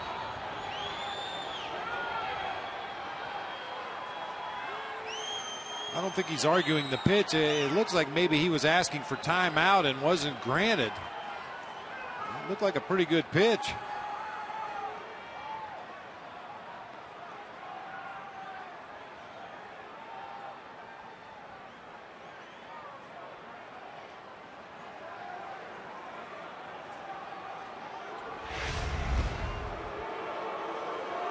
You see right there, well, I mean, that is plenty of time to give him timeout. I don't understand why home plate umpire Angel Hernandez did not grant the time right there. Of course, they don't have to, but you could clearly see there was a lot of time that elapsed.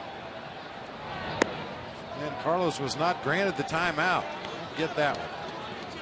I mean, we've seen a number of timeouts called just as a pitcher picks up his front foot to deliver the ball to home plate.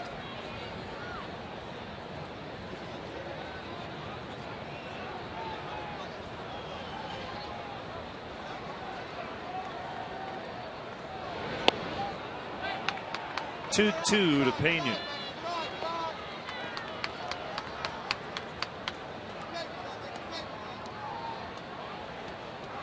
Three the score. Cubs got the lead in the first, but the Rockies came back with 3 unearned tallies in the second.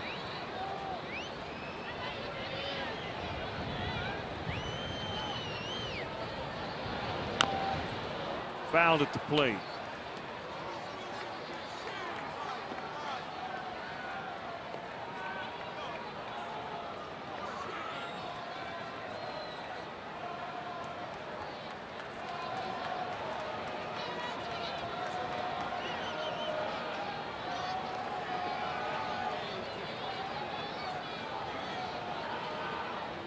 Fukudome at third. Baker the runner at first. A swing and a miss. Strike 3 to end the inning. Cubs leave 2 more. Still tied at 3.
$653. If you're the 500th texter, you can win 5 $5 footlong subs from Subway.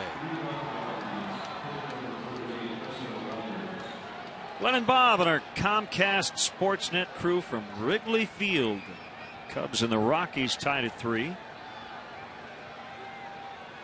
Pitcher Rogers will lead it off. Fowler and Herrera also due up.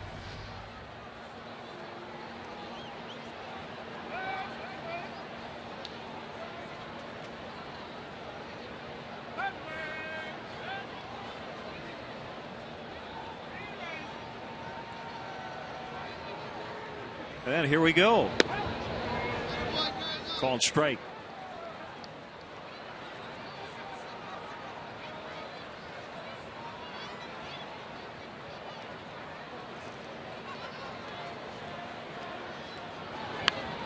Bunted by Rogers. Barehanded, and the throw is late. Baker did all he could. And Rogers, a former position player, showing some pretty good wheels after a nice bunt. Just nearly a perfect bunt down that third baseline. We talked about the moisture that fell this afternoon. The grass has to be a little bit wet. You could see the odd angle. Jeff Baker came straight in and then kind of veered toward the foul line as he picked up that ball. Really made it an awkward across the body throw. And Rogers able to leg it out for a bunt hit. Rogers' his second hit of the year. And Baker guarding against the bunt as Dexter Fowler takes ball one. Fowler has punched out twice swinging.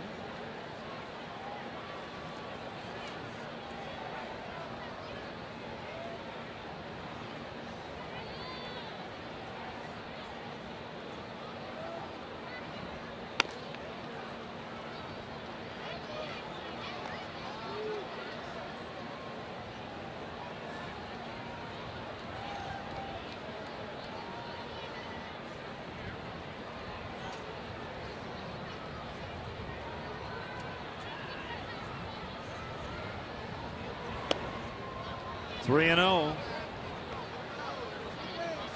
Garza has done a good job against the top of this order. In fact, you go down the first four spots, they have combined to go 0 for 8, even though Tulowitzki reached on an error in the second. Taken all the way, 3 and 1.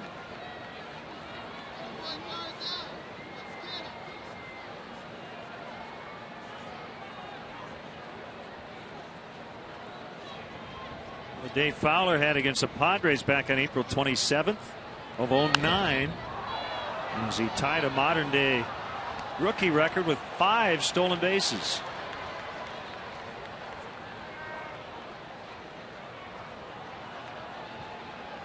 Last year he led the majors with 14 triples. Well, he definitely has the speed to leg out a triple and plays in a great home ballpark that surrenders a lot of triples. This year it's been the doubles, 9 of them. That leads the National League.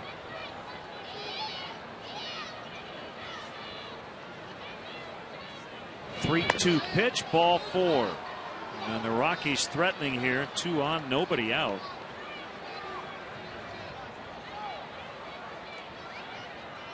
This is a team that takes its share of walks, but that's only the first one given up by Garza tonight.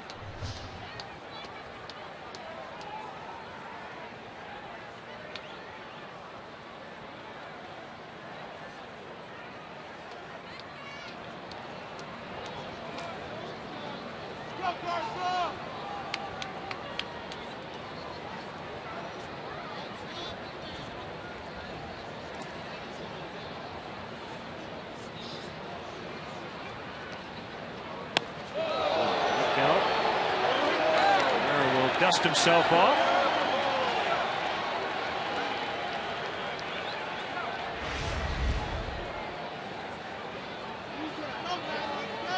He got a good look at it. It was headed right for his face, squared around very early. That can occasionally upset a pitcher on the mound. You're used to seeing that batter assume a natural batting stance, and when you see him square around like that, some guys have trouble finding the zone.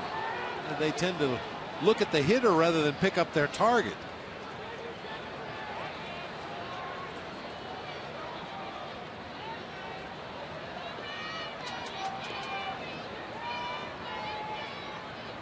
When in an obvious sacrifice bunt situation, the general consensus is you throw a high fastball, hoping to get the batter to pop the ball in the air. Threw it away and into the stands. Garza slamming his hand down to the grass. Obviously a wet ball.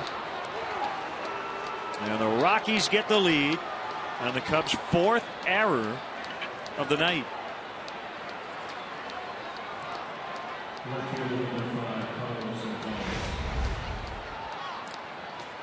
Looked like Garza hurried that throw a little more than he had to.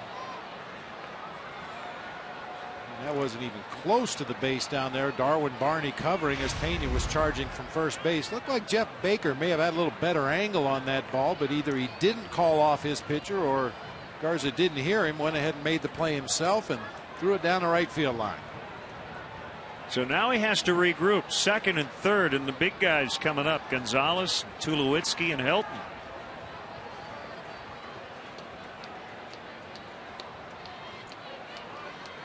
Gonzalez now is 0 for his last 19, including the 0 for 2 tonight.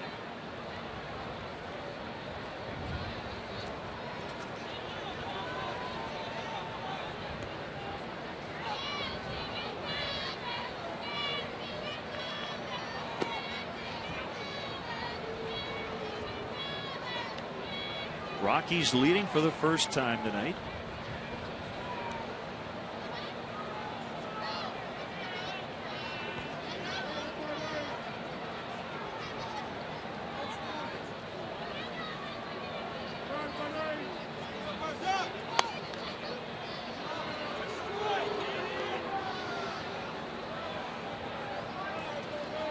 Well, the other disturbing trend for some of the Cubs starters, and really the top guys, is the big inning.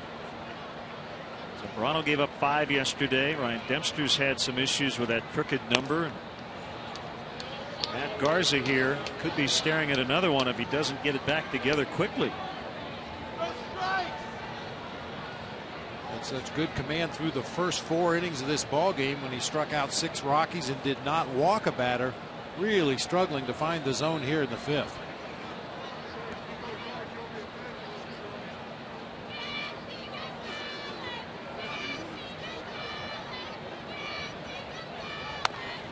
There's a strike.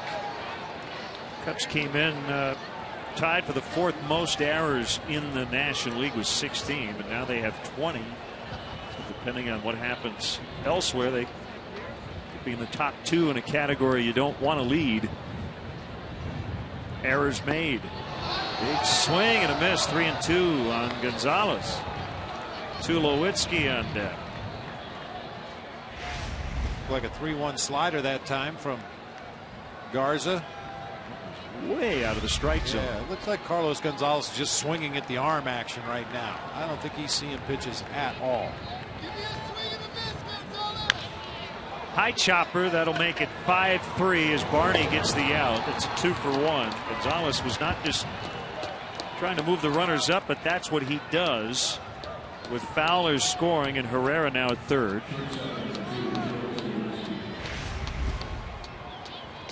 Now with the middle infielders playing back, all you have to do is hit a ground ball and get it past the pitcher's mound to drive that guy home from third base. And as you said, a 2 for 1, because now the Rockies have a runner at third base with 1 out in the inning. And not really fun for the infielders here, but Cubs don't have a lot of choices. Troy Tulowitzki was hitting lasers all over the place in batting practice, batting with the infield in. I don't know how comfortable you were when the opposing team's cleanup man was at the plate and you were standing at third about 87 feet from home plate. To answer your question, I wasn't comfortable when I was playing back. But yeah, it's a dicey proposition, especially for the guys on the left side, because when Tulowitzki pulls the ball, he usually puts a pretty good charge on it. Castro down to his knees, the throw right in time. Nicely done. Ball was hit hard right at the Cubs shortstop, and they get Herrera at the plate. Now Herrera going on contact. That ball hit hard. A nice play by Castro to stay in front of that. We've been talking about the wet grass in the infield. He didn't want to take any chances that was going to skip through into the outfield, and Giovanni Soto said, no, you don't. That's my plate. Tulowitzki takes off, and Garza will tag him out. They do get a couple and now lead 5-3.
All right, Dave, thanks very much. The Cubs 0 for 5 with runners in scoring position. They have left 8 on through the first 4 innings, and that's been another trend the Cubs would like to reverse. Yeah, unfortunately, we've got a lot of guys at the top of the order that are getting on base with amazing regularity. Unfortunately, some of the guys in the middle of the lineup whose job it is to drive them in have yet to get untracked with the bat. So, hopefully that's a trend that will reverse, and hopefully the defense tightens up a little bit as well. That's your favorite Archie Bell and the Drells would say, tighten up. Tighten up. Houston, Texas. Not only sing, but they dance just as good as they walk. The Rockies have 5 runs on 3 hits. 4 of the 5 runs have been unearned because of 4 Cub errors. Back to the pitcher, backhanded by Rogers as he lollipops over to Helton for the out. Bird retired. The second time he's gotten the leadoff man in the first 5 innings.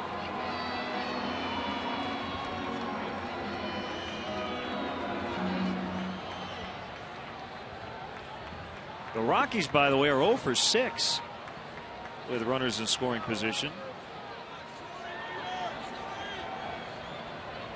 It's because of those errors on runs to score.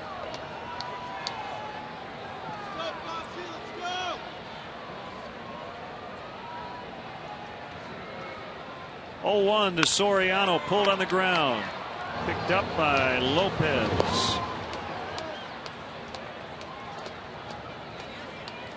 Hey fans, don't miss your chance to get the Best Buy pack at Wrigley Field. 4 tickets, 4 drinks, 4 hot dogs starting at just $80 for the Central Division matchups against the Reds and the Cardinals, as well as this series with the World Series champion Giants. For more details and to purchase your Best Buy pack, visit Cubs.com/Best Buy pack. Giovanni Soto working with Marty Peavy, Cubs roving catching instructor, who was in town for the duration of this homestand. Marty did great work with all the catchers in spring training, works with Cubs catchers throughout the system. Noticed a little something with Gio's feet, and as Mike Quaddy said, more maintenance than anything, but Marty will be with the club at least once a month and more often if needed. A very well respected catching instructor. Swing and a miss. That will end the inning. Cubs go down quietly for the first time. A 10-pitch inning for Rogers.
More on defense. The Cubs have not played very good defense tonight, but this was a nice play. Castro firing a strike to Giovanni Soto as they get the runner at the plate. Nice play Jonathan on Herrera. Excuse me, Len. Nice play on both ends. Starlin Castro to make sure that ball didn't get through. Made an accurate throw to Giovanni Soto. Gio used his shin guards to protect himself against the sliding runner and made like a wall back there. Don't let him in.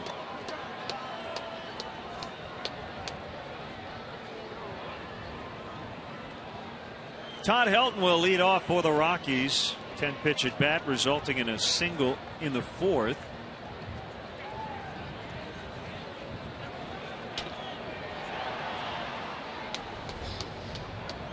Well, if I told you when you didn't know the score that Matt Garza would be holding the Rockies to 3 for 20 on the night with 6 strikeouts and only 1 walk, you'd say, well, Cubs are probably leading. That is not the case. You're looking at all important last column of a line score. Errors. That'll usually play as much a part in the score of the ball game as anything else.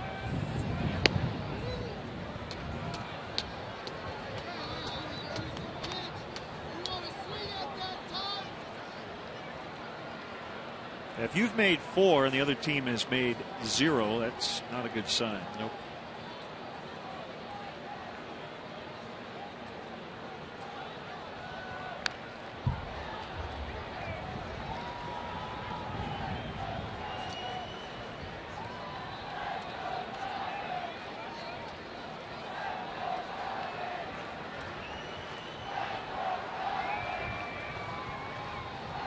Final in New York, the White Sox held on to beat the Yankees 2-0. Phil Humber was excellent. 7 innings, only 1 hit. Walked 2, struck out 5. He combined with Sale and Santos on the 3-hit shutout. Sergio Santos got the save, an inning and a third. He got the final 4 outs.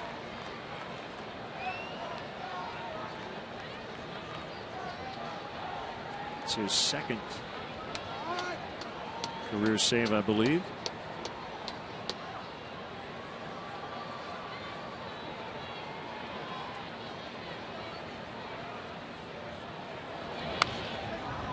Line foul.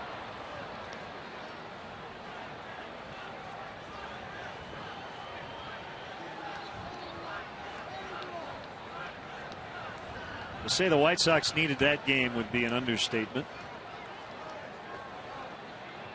They had lost 10 of their previous 11.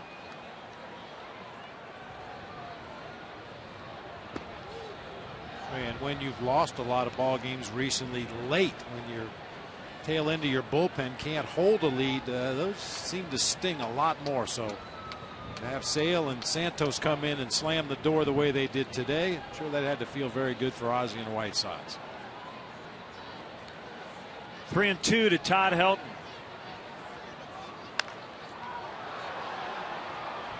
You kind of feel like if Garza and Helton matched up 10 times, it would go 3-2 about 8 of those at bats. Garza would probably hit his pitch count after the 6th at bat. The thing about Todd Helton is he gets a lot of hits early in the sequence, first, second pitch, but once he gets to 2 strikes, you're going to have to battle to get that 3rd strike or to get him out. Fly ball to left. Into the corner goes Soriano, and he has it for the out.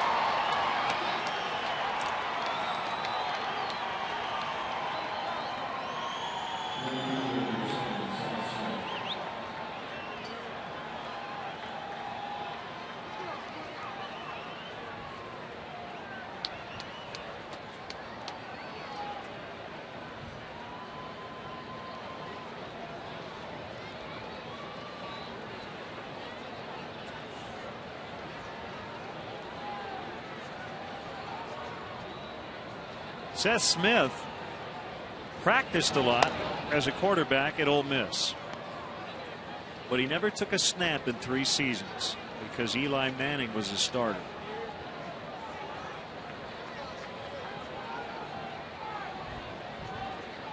He played freshman football in high school, and the one thing you realize if you play any football is you practice 100 times more than you actually play in a game. And to never get a snap would be a bit maddening.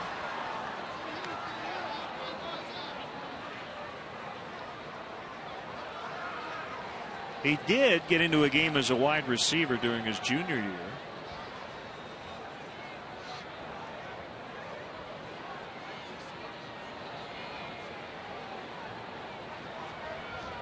Gio wants it low and in. That's where it is. Swing and a miss.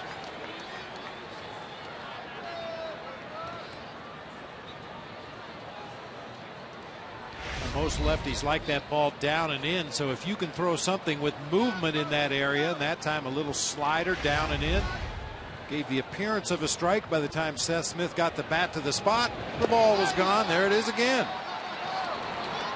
Right back to it as Garza picks up his 7th strikeout.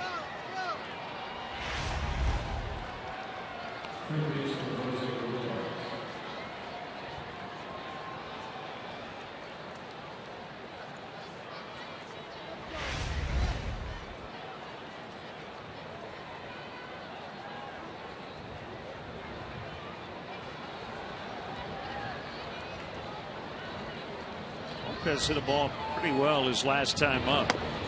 It's caught on the warning track out in deep left center by Marlon Byrd. Left-hander Matt Reynolds is up for the Rockies from St. Charles, Illinois. Probably has some family and friends in the ballpark tonight. Garza has hit the 100 pitch mark, or minus pitch count. Bounced foul. I mentioned Garza with a 119 maximum this year. That came in 6 innings against the Rockies in Colorado.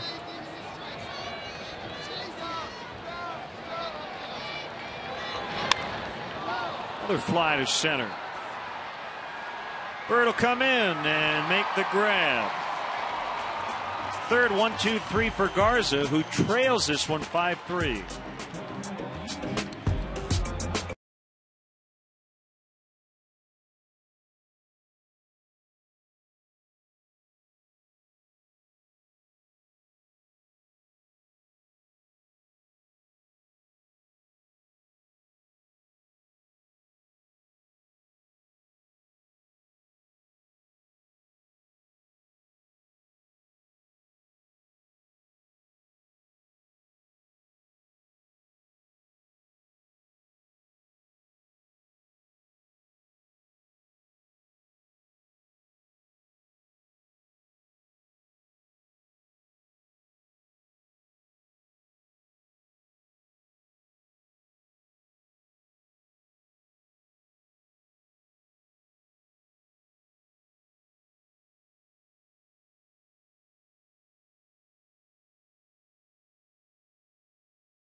A hearty congratulations to Sean and Sarah Marshall, who welcomed Brody Sean Marshall into the world last Thursday on the off day. And like 5% of the babies born, Brody was born on his due date. 6 pounds 4 ounces, 19.5 inches. So congrats to the Marshalls. Mama's doing well. Good to Baby's hear. doing well. And as Sean said, after a doubleheader and on the off day. That's solid.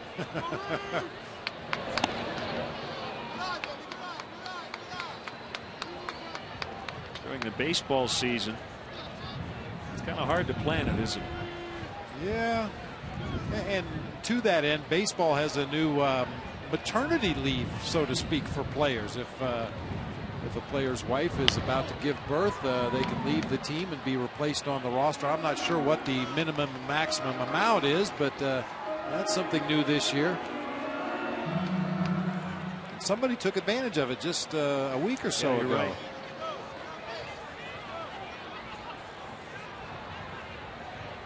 One and two on the pinch hitter Reed Johnson, who's batting for Matt Garza. Oh, I think it was Colby Lewis, starting pitcher for the Texas Rangers. It was the first major league player to take advantage of the, I guess we'll call it paternity leave. Right.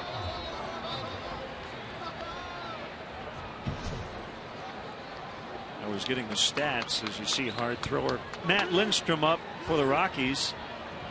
You know, getting the weight and everything, and I figured Sean would say 6 pounds 4 ounces, 4'8". Because he's 6'7". Good chance Brody's going to be a tall kid as Johnson got hit by a pitch. And the tying run will come to the plate. Came on a breaking ball, big curveball that just never took the break. Reed Johnson wears that protection on the left elbow, and that's right where it got him. It's nothing new for Johnson. It's the 103rd time in his career he's been hit by a pitch. He's been hit at least 20 times in 2 different seasons.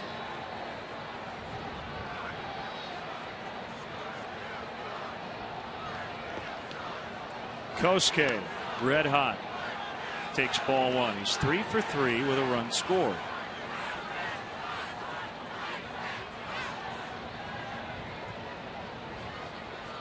He and his wife welcomed in their second child recently.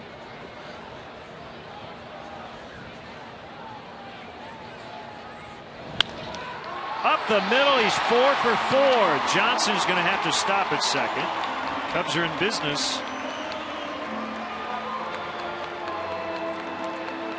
Well, as Darwin Barney makes his way to the plate, it's time for our Coors Light freeze cam. Darwin Barney with his first major league home run to left field with a teammate on board, tucked it into the basket, and a little smile on his face as he rounded first base. Yeah, you earned it, kid. Freeze cam is brought to you by Frost Brewed Coors Light, the world's most refreshing beer.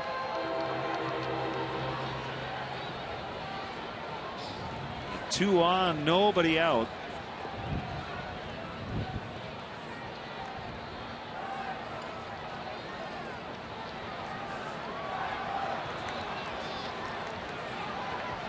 Rockies have their bunt coverage on. And if he indeed does bunt, Darwin Barney wants to put it down that third baseline. You see Todd Helton coming into your picture there. He is charging hyper aggressively from first base. I've seen Todd Helton in this situation field bunts on the third base side of the field and throw to the third baseman for the force out.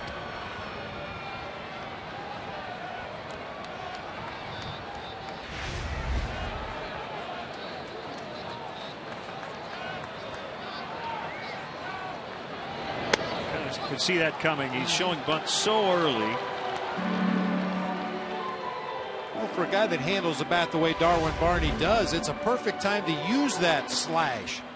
You've got Helton sprinting in from first base, Herrera breaking to cover the bag at first, the shortstop Tulowitzki standing on the bag at second. There are holes everywhere in that infield when the pitch is delivered.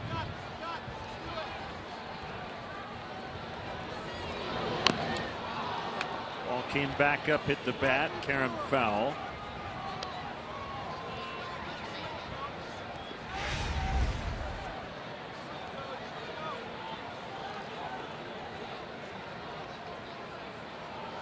The idea is to bunt the top half of the baseball. That time Darwin just barely caught the top of the ball.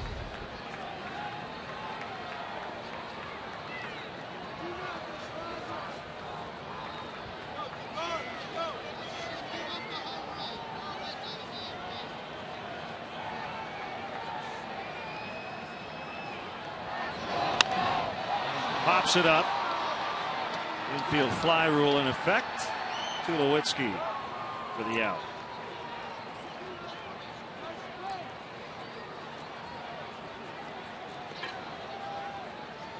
The holes are on the ground, however. If you're going to do that slug bunt, you really need to hit the ball on the ground.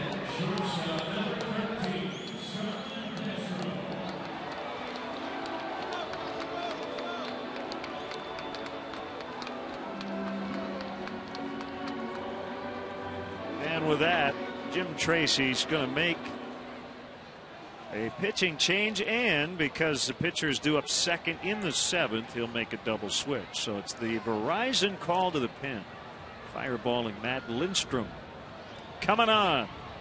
We'll be back.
The Verizon call to the pen brings on Matt Lindstrom.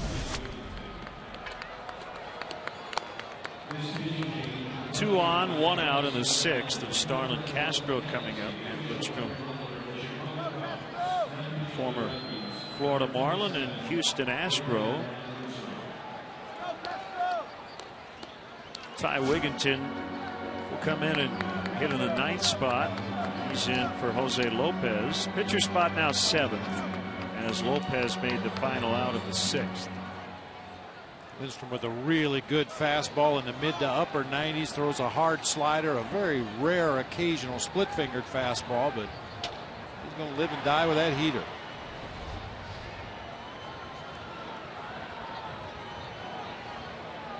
Johnson and Fukudome are the runners, and it's way up for ball 1.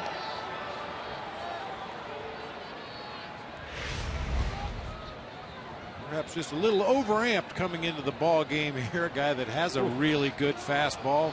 Almost airmailed that one to the backstop. How did Iannetta grab it?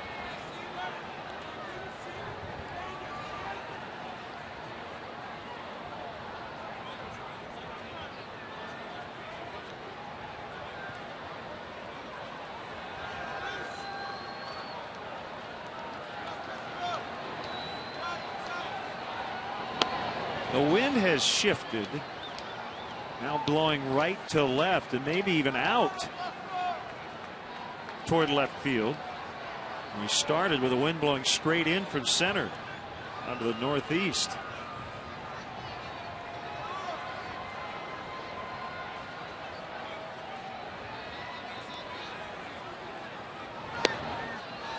Two and one. One thing it does tell you is we may have a little rain at some point here tonight.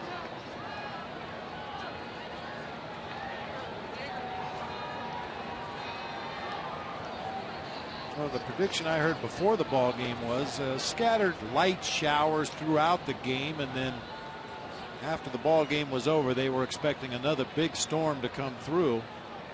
Hopefully it'll wait long enough.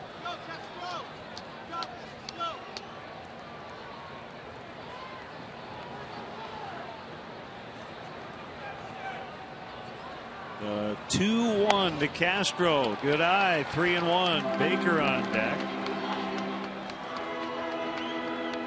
And you are almost guaranteed to get another fastball here from Matt Lindstrom. The key is to get a pitch in the strike zone. Make sure you're nice and quick with your swing.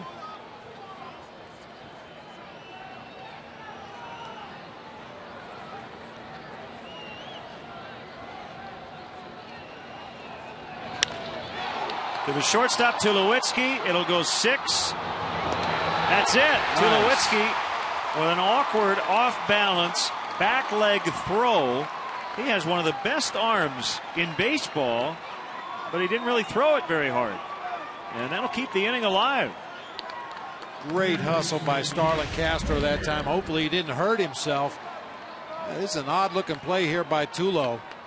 Easy shovel onto Herrera, and that's an inning-ending double play, but not quite sure why he made the throw he did. You see Starlin slipped right off the top of the base with his left foot. He appears to be okay. A little shaken up, but no damage. Make it hurt. The only thing I can wonder here is maybe Fukudome was right in his throwing line, and that's why he kind of made that awkward toss the way he did.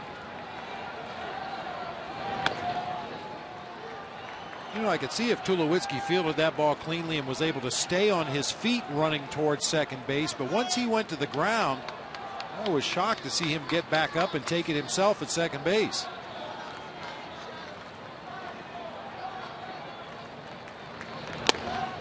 Baker late, 95 on that heater. One more look at that potential double play. Yeah, right there when he had to extend, that just threw off the rhythm of the play. Might have had some dirt on his hand from going to the ground the way he did, but just had absolutely nothing on that throw. 1-1 to Baker is outside. A slip by Lindstrom. 2-1.